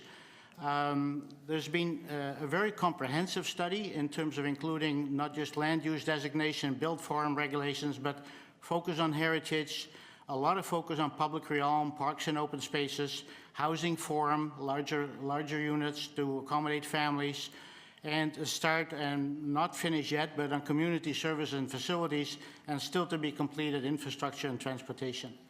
We also liked the fact that we've gone from a very fairly vague land build form to a very specific land use and build form policies where by location the city has identified heights because that has been constantly the issue with developers coming in and getting greater and greater heights in the area. We also appreciate the recognition that the current and the future development needs have to be coupled with the existing and future planned infrastructure. And we've really appreciate a focus on the heritage in the area because it is at the area does have a couple of historic villages that are part of this area. What we are seeing is since the knowledge that the Young Eglinton plan is coming forward, since we are looking towards hopefully new OMB reform legislation, applications continue to pile in almost every week. We're having a new application.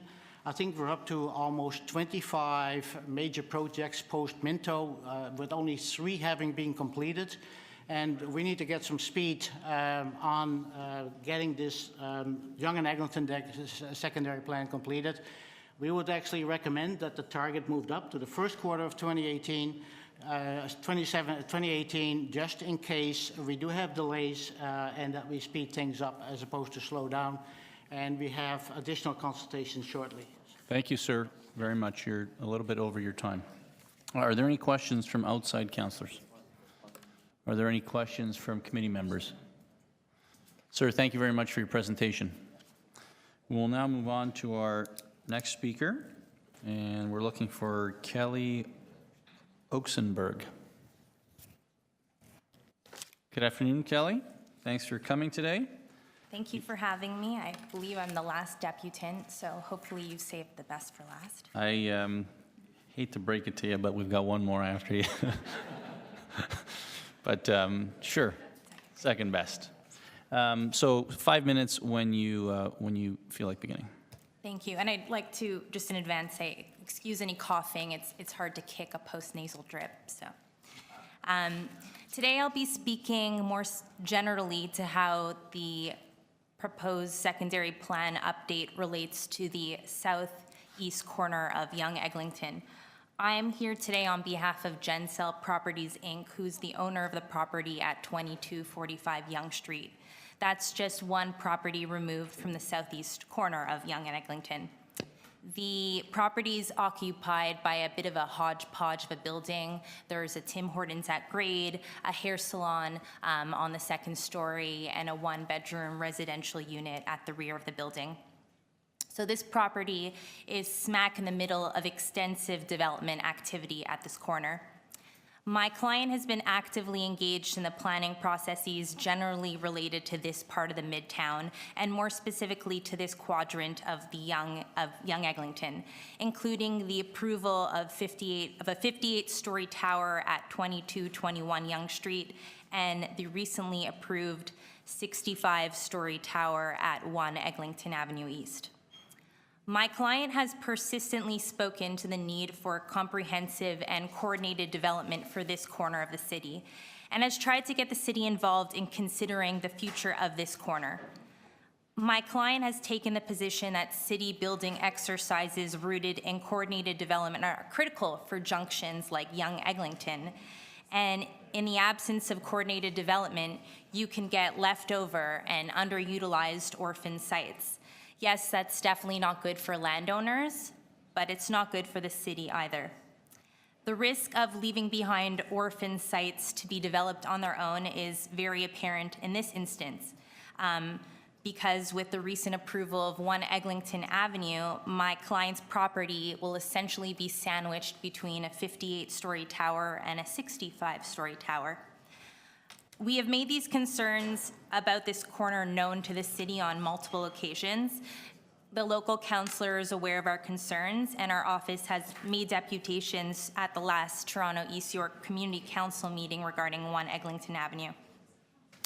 All of this background and history regarding this corner leads to why my client is very much disappointed with the proposed update to the secondary plan.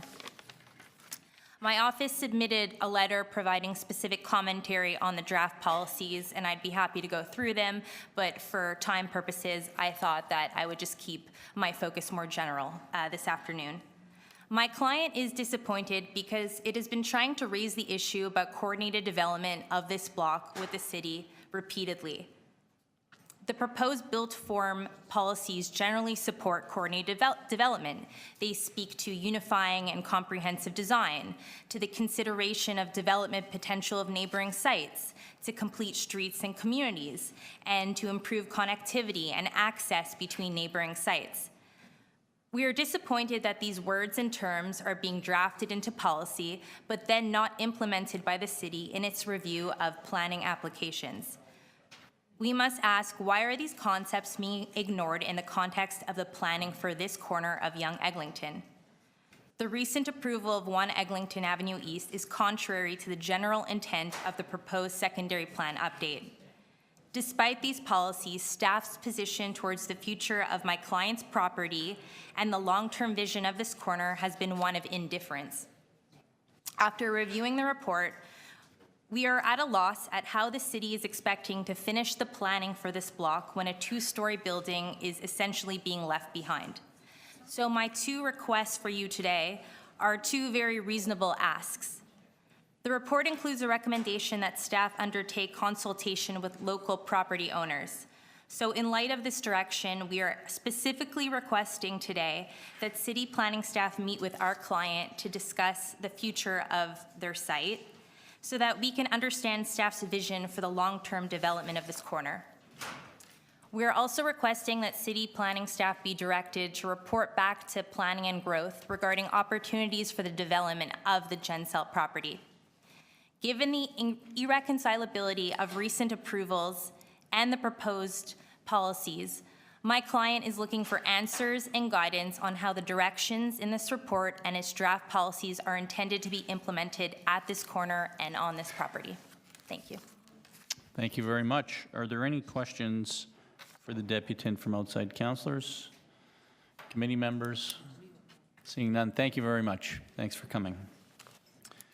One last speaker on the list, and that's Jeff Kettle. Jeff, welcome. You know the deal? Absolutely. Go ahead. Thank you. I would say I have general comments and very specific comment. I'm here today representing the Leaside Property Owners Association, of which I am co-president. As you know, I'm also involved with FONTRA, the federation, and in fact, we have submitted comments both from FONTRA and from the LPOA. I'm only really speaking about the LPOA today because of a specific issue, but I would say that our FONTRA comments echo the comments by Andy Gort from Sarah.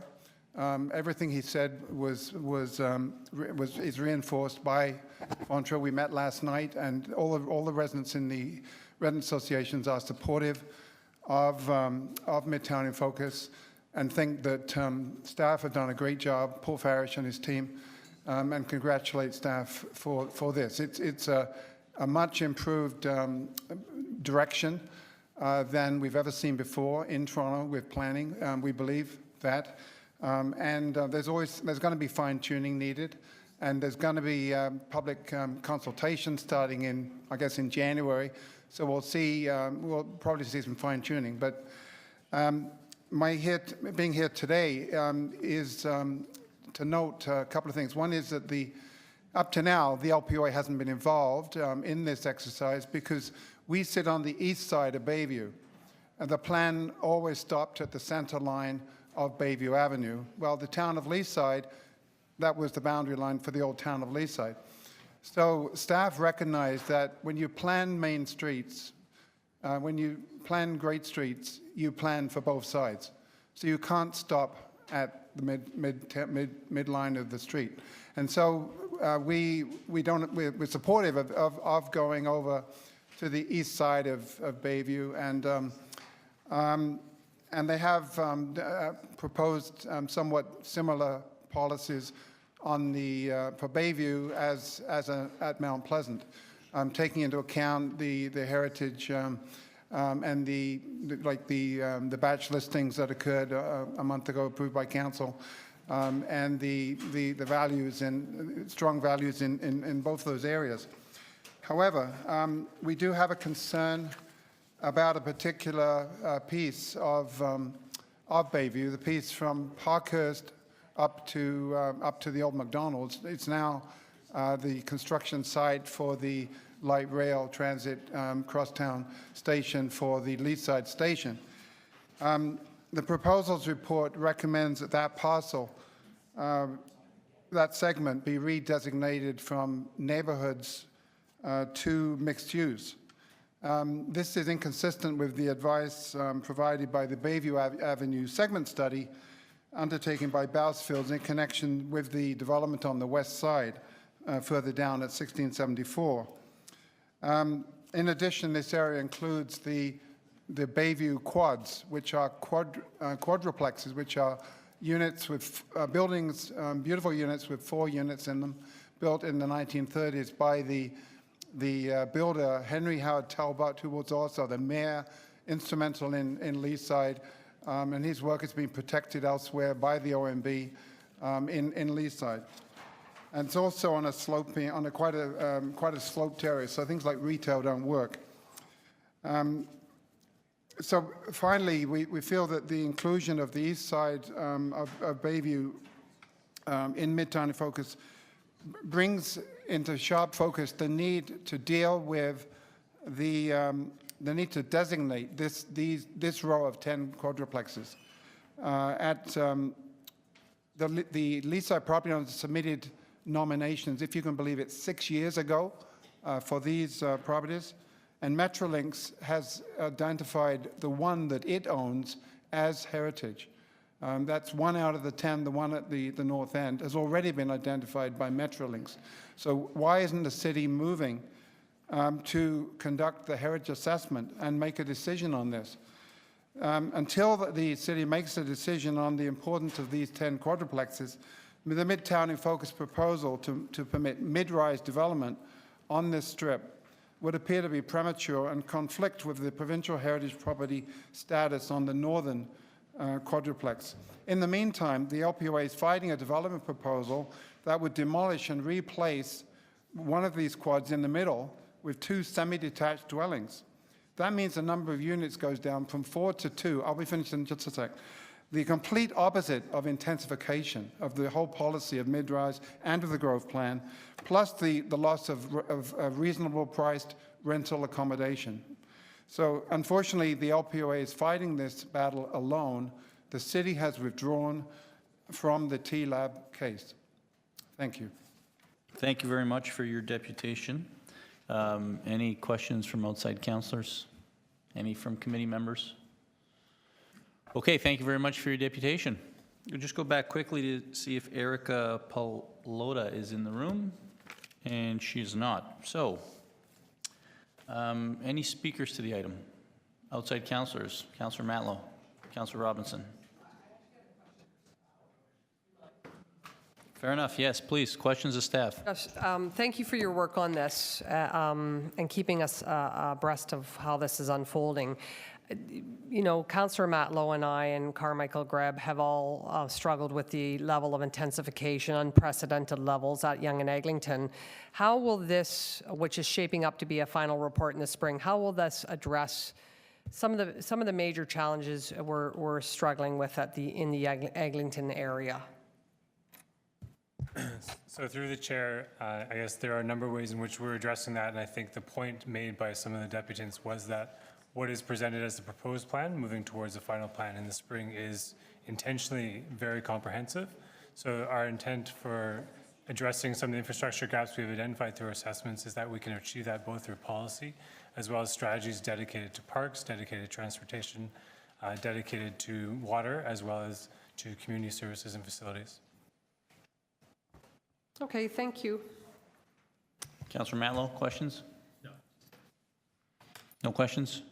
Questions from committee members? Seeing none, we'll go to speakers. Councillor Matlow. Thank you. Thank you, Mr. Chair. So I want to begin by just mentioning that Councillor Bailau is taking care of a motion that was drafted by both myself and Councillor Robinson, which is really, and admittedly worked on with planning staff to complement the recommendations that you see in the report on behalf of the community.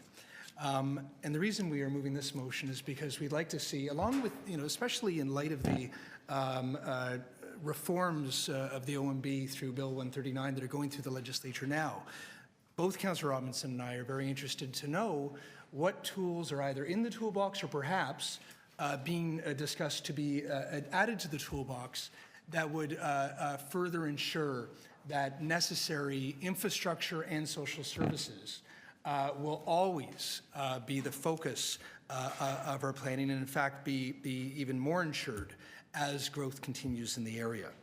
I want to also thank Anne-Marie and Carrie and Cassidy and our wonderful acting chief planner and many others who have contributed to this report thus far in all relevant divisions and departments, and for the first time ever, kind of crossing the border of planning areas where North York and Toronto and East York are working comprehensively at the same table, as many of us have asked for a long time. But the reason, just in case he thought his name was omitted, it was deliberately because I wanted to say, but no one more deserves our gratitude than Paul Farish, who you have heard residents, leading residents in our community come and say this was a good process. This was deeply consultative. It was done very thoughtfully. And Paul, although with a team around him, really spearheaded a process that wasn't just about where we want to go, but it was about how do we together co-author this as a community, as a planning department, as elected representatives, and how do we get to a place that has genuine buy-in based on facts, based on a thoughtful process moving forward. And I just want to acknowledge that leadership and the work of all of you who've contributed to the success thus far. More work to go, but thus far. I also want to acknowledge our ratepayers and residents associations, including Sarah, who's here today, and Leaside, along with the BIAs, the sports institutions, the tenants associations, condo boards, et cetera. When I say deeply consultative, I mean if you could find any group of people that could congregate in a form of more than two people, they were invited to partake in this process, and I really respect that that was the way it went. The reason that we're doing this is that since back in the mid-2000s, when the Places to Grow Act was approved, there's a lot of wisdom there, along with the growth plan, to mitigate urban sprawl and make sure that we had reasonable intensification in growth centers. The failure, though, was that legislation never ensured, along with the plan, that infrastructure, like transit and the utilities and the hard stuff to kind of make sure that you have a functional community as growth continues were there written somewhere that it actually had to happen. Same thing goes for social services. I mean, you look at a dearth of affordable childcare. The elementary schools are so packed now that the school board opted to actually take all the 6th grade classes out of all the elementary schools and put them into Hodgson because they've run out of space, and now they're even building additions and putting up portables. And I could go on about all the social services, including recreation, that we have a dearth of. So this is what we are trying to do, is move away from the tired debate of are you pro-development or anti-development? That's just it's nonsensical. The city will grow. What we want to do is put the narrative for how do you build community? How do you ensure people have access to childcare? How do you make sure that people have access to recreation? That your kid can go to the local school? That they can get on the subway in the morning or LRT or bus and not have to wait one after another as they go by? How do you do that? You focus on building community, and then you see how the development can complement community building rather than come before it. And that's what people have not only felt, but they've actually experienced, and it has been validated by staff. There's going to be more consultation in the new year, and I look forward to hearing back from the community about what they think of this plan moving forward, if they want to make additional comments. But thus far, it's been a really positive process. And as a Midtown resident myself, I just can't express what a positive experience has been working with my colleagues, the community, and staff on this. I would submit this is the way things should work because things have worked. And we're trying to make sure that things work in Yonge and Eglinton for the people who live there. Thank you. Thank you. I just came back and I see that Councillor Robinson's here, and I would expect, as she also represents the community, she would like to speak to it. Thank you very much, Mr. Chair. I appreciate it, and I will be brief because Councillor Matlow's done an excellent job summarizing the storyline. But I will credit Councillor Stintz way back when the three of us worked together to actually get this up and running, simply because there isn't a Midtown council. And we've got three councillors really trying to weave together a community. And so this process has been an excellent one, as Councillor Matlow has indicated. The public consultation has been extensive and exhaustive and effective, and I do too want to thank staff for all their efforts, as well as the community who have come out to more meetings than I could even summarize, whether it was weekends or weeknights.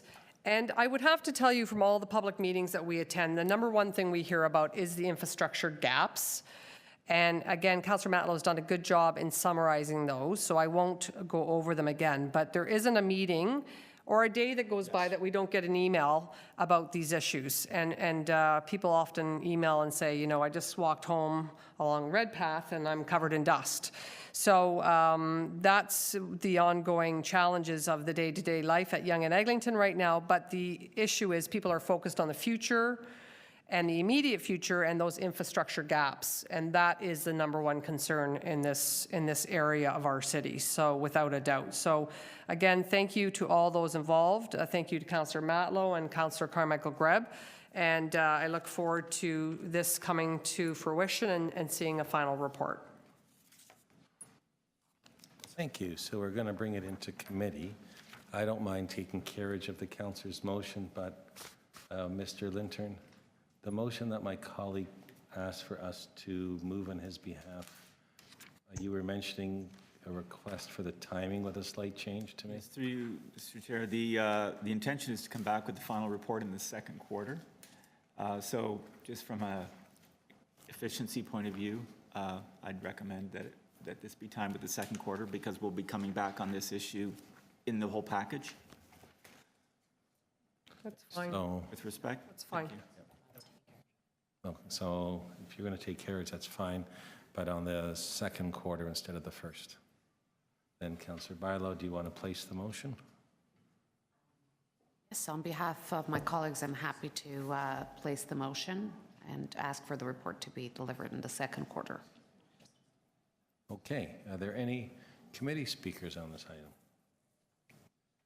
Is everybody worn out? So then, we had a few go through on the consent. So then I will call the vote on this item. The amendment by Councillor Barlow, all in favor? Any opposed? That is carried. The item is amended. All those in favor? Any opposed? Carried. Thank you to our colleagues for coming. We have now townhouse and low-rise guidelines, and before we begin that, I was asked if I could reopen one item that we dealt with earlier. It was item 4, I believe, and it was in Councillor Grimes' ward. So I couldn't, it was an amendment to the staff recommendations. They wish to add something. So I will move a motion to reopen it. All those in favor? Any opposed? Thank you. What am I adding here for my colleagues? This? So this is recommendation 2 from the original report. Staff have asked that we also adopt this, so I will move that. All those in favor of the amendment, opposed, carried. The item is amended. All those in favor? Opposed, carried. That is done. We have one item left. That's correct. Townhouse and low-rise apartment guidelines. We have no speakers. We do have questions from members of the committee. Could I ask the members of the public that are here and our staff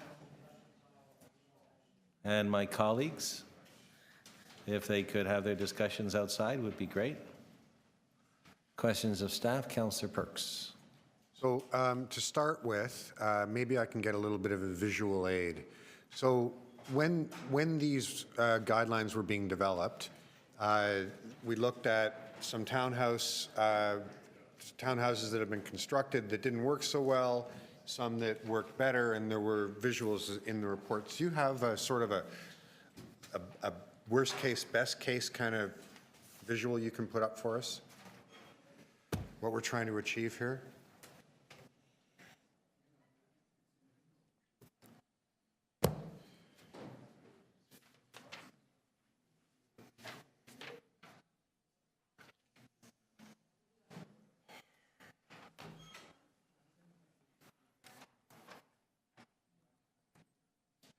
I'll put your time on hold, Thank you. That's kind of you, sir. and then I'll speed up the clock later.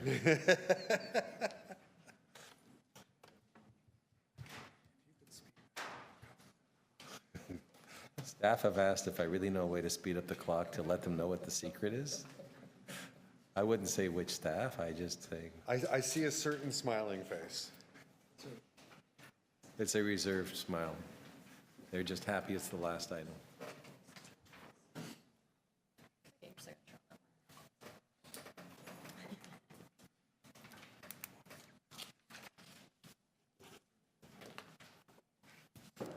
Hi, sorry, through you, Chair.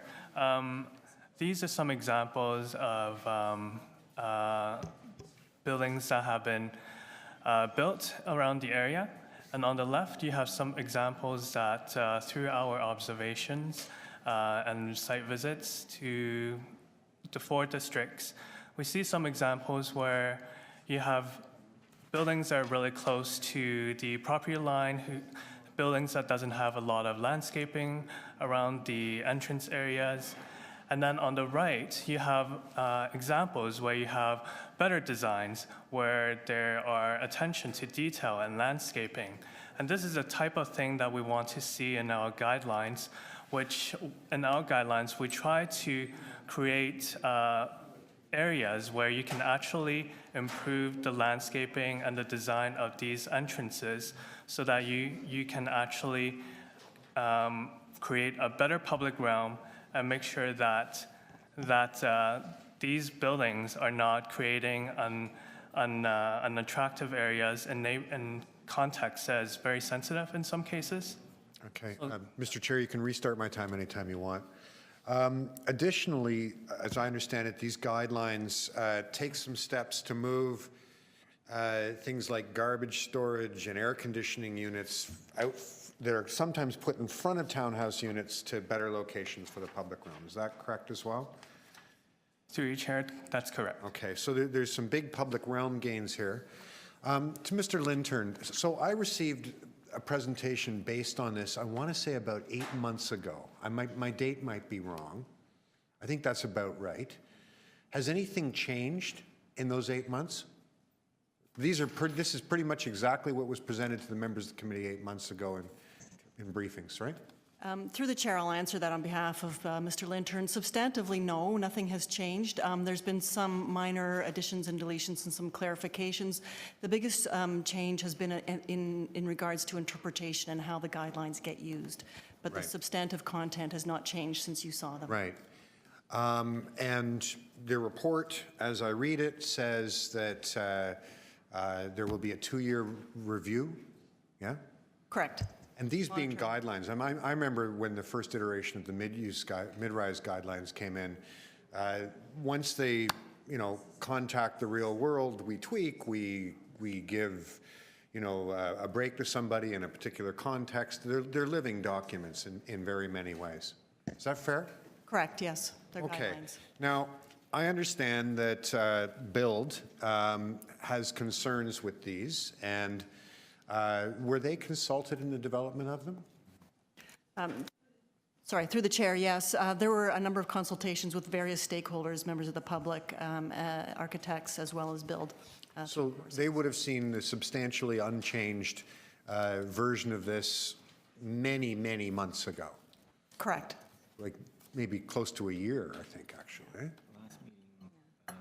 The report indicates our last interaction was September 2016, and then we more recently spoke with them this week. Yeah, but so they've had these in hand, a version substantially the same as this, in hand for 13 months.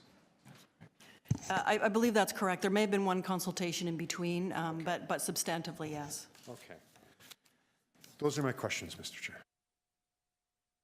Sorry, one more. Mr. Lintern, you stand by the recommendations in this report? Yes, we recommend the adoption and the monitoring of Thank you. the monitoring of the report, the guidelines, the use of the guidelines. Thank you. Thank you. So, Mr. Lintern, we met earlier this week. I'm getting lost with time already. Yes, I believe we met on Monday with representatives of Build, yourself. And a number of industry representatives Yes, we as did. well. Yes. So it wasn't just the folks at BILD. I got to spell this correctly. Well, they may or may not have been members of Build, but we didn't ask for ID. And Councillor DiCiano was there. Yes. And what were they asking us for? Well, they were expressing concerns about the guidelines, as they previously have, and ultimately the discussion turned to a request for a deferral of the matter, which they have subsequently produced a letter on. And we were looking at ways to move this forward to committee and council, through committee to council, and also at ways to be able to review over a period of time after it's adopted concerns that may come up. Yes, we discussed, and it was a good discussion. We discussed the fact that the report did recommend a monitoring period. So in staff's mind, that's our version of consultation. I certainly acknowledge the industry's interest in the matter, as we normally do. We want to have a good relationship with the builders and developers in the city, and indicated that if they desired more time, they could put that to you in a letter and indicate, as they ultimately did in the letter that I'd read this morning, indicate more specifically what their issues are. Those issues are not substantially different than what they raised during the consultation or in the meeting with you. I think the issue of flexibility is a theme. We said in the meeting, ultimately we may agree to disagree, and ultimately these are guidelines and that they'll be applied in a case-by-case basis. I'll just add that I'm certainly not against additional consultation if that's the desire of the committee. So, and the intent of the consultation was to not just look at their concerns, but try to continue to build the good relationship that we have, and I think it's been Even changing if over the last we few months. disagree ultimately, which we may very well upon seeing their letter, I don't think we're going to be, as their letter indicates, abandon certain requirements. I don't think that's something that staff are going to certainly give you advice to do. We'll certainly listen and talk to them as we normally do, and there could be some further tweaking through the course of that. So if we do defer it, we couldn't do that to the January meeting because that would mean we would have to resolve all the issues in about 2 weeks to get any amendments forward to this committee. So we had talked about the February meeting as being the one that we may have an... That was raised in the meeting. And if we do defer it there, and I know you really would like to have it go forward today, it's not a major impact on us having it at this time, and if we can resolve some issues, it's probably a positive endeavor. I just wanted to frame that in the context that as I did in the meeting, that I wasn't entirely hopeful that we're going to achieve too much in the further discussions, but I'm always happy to have additional talks if that's the will of the committee. Okay, thank you very much. Councillor Fillion. As a practical matter, having this adopted or not adopted, what, understanding that they're guidelines as opposed to a bylaw, what does it allow us to do? Like what change happens the day after council adopts it?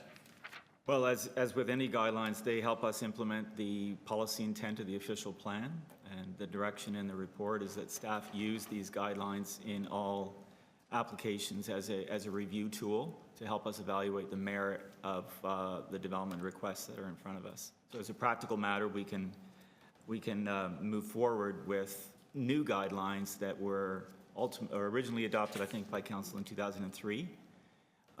So this gives us an up-to-date perspective on how to deal with ground-related housing.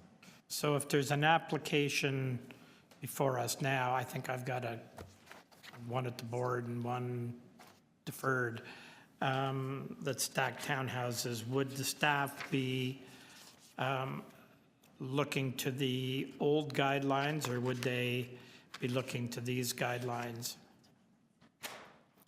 Well, it may be a matter for the clergy principal ultimately, but we'd certainly be informed by council's most recent decision. How much weight that would be given ultimately would be a matter for adjudication. But I guess what I'm asking is, would the planning staff be expected to give some regard to these or not at all because they haven't been adopted? In practice, as we've learned more about townhouse development, we have been already giving regard to these as ideas. So that's and what certainly the recommendations specifically ask us to look at the evaluation of current and new townhouse developments. So what I'm trying to get at, again, is a practical matter, an application that is, say, before community council now, does the application of these depend on it being approved by council, or would staff be sort of applying these anyway? I'm just trying to figure out if it makes a practical difference to this going to. Certainly, council's approval status is important to the application of the guidelines, yes. It would make a difference. Okay, thank you. Okay, Councillor Perks, you wish to speak? Yep. Okay, so I'd like to begin. I have a motion. One, City Council amend the townhouse and low-rise apartment guidelines by deleting the permission for townhouse buildings to have multiple entrances, access via exterior shared landings along public streets. This actually was originally in some of the consultation that staff had. If you think of some of those really awful townhouse developments, for example, the ones in the Massey lands along Joe Schuster Way or something like that, where you walk into you walk up a set of stairs and there are 6 doors there, and each door leads to a different unit, some going up, some going down. There's a well that you go down into, and there's another 3 units. It's a terrible urban form. Some of the worst housing developments I have seen anywhere in the city are on that form.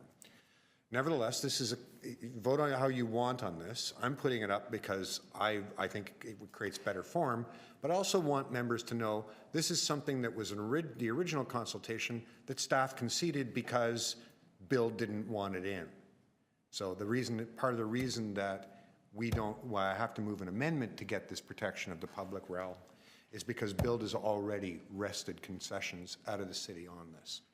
Now, you heard from my questions of staff that I and other members of the Planning and Growth Committee were shown essentially this document 8 months ago. And it has been sitting out. I have been monthly sending a note to the chief planner and the clerk asking when we will get to these. Because I am sick and tired of terrible urban form coming along with townhouse applications. I've had a couple of wonderful applications where to go up market, I've had stacked towns essentially that look like an old style apartment building. But because the developer there wanted to go up market, he paid for the building to look nicer. Fine. But I'm tired of us approving stuff with out-of-date guidelines that create bad urban form, where we have 25 blue bins, 5 air conditioners, and 6 entranceways all jammed together with no green space, no sense of the building, and just a ruined public realm. These guidelines help us make sure that doesn't happen anymore. And for a practical matter, as someone who probably goes to 2 community meetings a week about mid-rise applications, I will tell you that every single time the developer proposes, the first thing they do in their presentation is show how well they conform to the mid-rise guidelines, because everyone in Toronto knows about the mid-rise guidelines, and the first question the developer is going to get from the community is, do you meet the mid-rise guidelines? So to answer Councillor Fillion's question, from a practical point of view, once council has endorsed this policy, it gives the public a tool, a question they can ask city planning staff and ask applicants to help those people who are not professional planners to understand, is this good quality, this application? I know that Build is not satisfied. I know that they weren't satisfied 13 months ago. I know that 13 months from now they won't be satisfied. They will never be satisfied with the document as it is. The only thing we gain by delay in this instance is delay. There is no practical benefit to the residents of Toronto. There's no practical benefit to the urban form of the city that we're trying to build in this crazy boom we're in the middle of. There's no practical benefit to anybody except Build, who benefit by having these guidelines take forever to appear. They've managed to stop us for 13 months without conceding an inch. Giving them 3 more or 1 more or 6 more is of no benefit to anybody but them. So I hope you support this one. I'll understand if you don't, but I certainly hope that you'll join me in voting to pass these guidelines onto council for approval at the next council meeting. Thank you. So then I'll speak. And I have a motion to defer. Not a surprise. Shocked. But I bring it forward and maybe to put a context behind it. With great respect and appreciation of our staff under the leadership of our acting chief planner, there's been a number of ongoing meetings that have gone on recently on different items to try to get a better working relationship with people in the industry. An example was the Midtown listings of the historical listings of the homes at the last one, where we didn't come to an agreement, but we did have discussions, and a paper did come forward to council, a report to say what it meant. And while the city basically stayed its ground and we listed all of those houses, it built on that relationship. I actually asked one of the members that represents the Toronto chapter about some other items as well, and this one came up because there's been concerns. And in due respect, and I appreciate what Danielle does for Build, she is a representative of multiple different facets of it, and it's hard to actually get a decision of one person representing so many. But industry members were there, and they had some specific concerns they also wanted to discuss further. And they really couldn't do it in a timetable if we deferred it until until January, because it was December, so they asked if we could do it until February to see if there are some issues to resolve, or at least as well understand better how we're going to go through the phase and process and the opportunities to deal with the fact that one size doesn't fit all. And coming from that, I think they felt that we had an agreement to defer it so we could do that. And I am understanding of wanting to get it on in staff perspective. I also asked them to help us with some other issues if they were interested in. One is our citywide zoning bylaw, which our staff are talking about, approved in 2013, and still when an application comes forward, could be 11 or 12 variances, 2 under the new bylaw and the rest under the old bylaw. And I didn't ask to resolve the issue. I asked them if they could work with us to find a method to resolve the issue, to actually get either mediation on the differences, get their members into the room, and get this item in front of the board so a decision is made one way or the other. And they said they would like to work with us on that. And the reason for the deferral is to try to continue to build on that relationship of trying to work together to move things forward. And if at the end of the day we come to a disagreement, we've come to that at least having a good opportunity to have these discussions. So I'm moving the deferral for that reason. I don't think it will impact us that much because although they aren't endorsed by council, the new standards are the one that people are using. Councilor Dicciano brought up and discussed some of the designs and that are in the guidelines, and the pictures of them actually don't meet the new guidelines, but they're examples of what we want. People that were there said the same thing. I'm just looking to try and get a good spirit of cooperation, and if we disagree, we'll disagree, but we'll disagree, at least everyone feeling they had an opportunity to do so. And I think that the way the industry is looking at our planning department in the last few months under Mr. Lintern is one where they are trying to resolve things better, and I know that's happening with our legal folks as well. So I'm putting it forward, ask for your consideration, and hope that you can give us a couple of months on this to let it go forward, and then we'll bring it back in February. We'll send it on to council because I wouldn't accept any of the deferrals, and we'll be done with it. Of me or to speak? Yes, Councillor. Given that staff, I'm just, I'm not totally opposed to a deferral if it will achieve some good. I heard from the chief planner that the issues they've raised are all issues that we've said no to previously. So are we achieving anything through this diplomacy, or are we just saying, what do you expect to come of this? So the Toronto chapter is represented by Gary Switzer, who's done some great work in the city and has a mind for finding resolutions to issues and understands them. Diamond Corp also is building a townhouse development at Don Mills and Eglinton Avenue and had some concerns with the way that and some of the other sites could do. And those are the folks and others that were there that I'm looking at that are actual builders that have to deliver the product, and the fact that we'd much rather have grade-related housing than stacked housing or condominiums, and that some of the restrictions they feel don't allow them to build it. I thought to give them the extra month or so to see how they could work it out, because all the city isn't the same, and see if those folks are there. That's most important to me. I appreciate that BILD, and I have to keep spelling it until the new year when BUILD won't exist anymore, but that build is there on behalf of theirs, and I'm looking for that cooperation, but on greater issues with them as well that I think they can help us with. So I thought give a little in a couple of months, try and get some issues resolved, and try and work on the bigger issues that we're trying to work with together in that spirit of cooperation.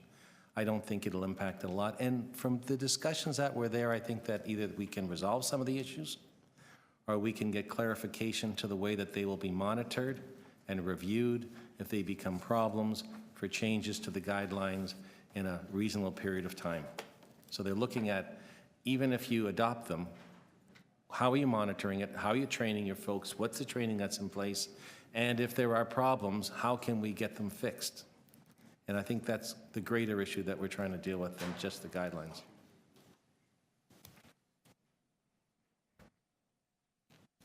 Any other speakers? Any other questions? Briefly, so with extreme reluctance, I'll support the deferral, but certainly for sure it's coming back in February.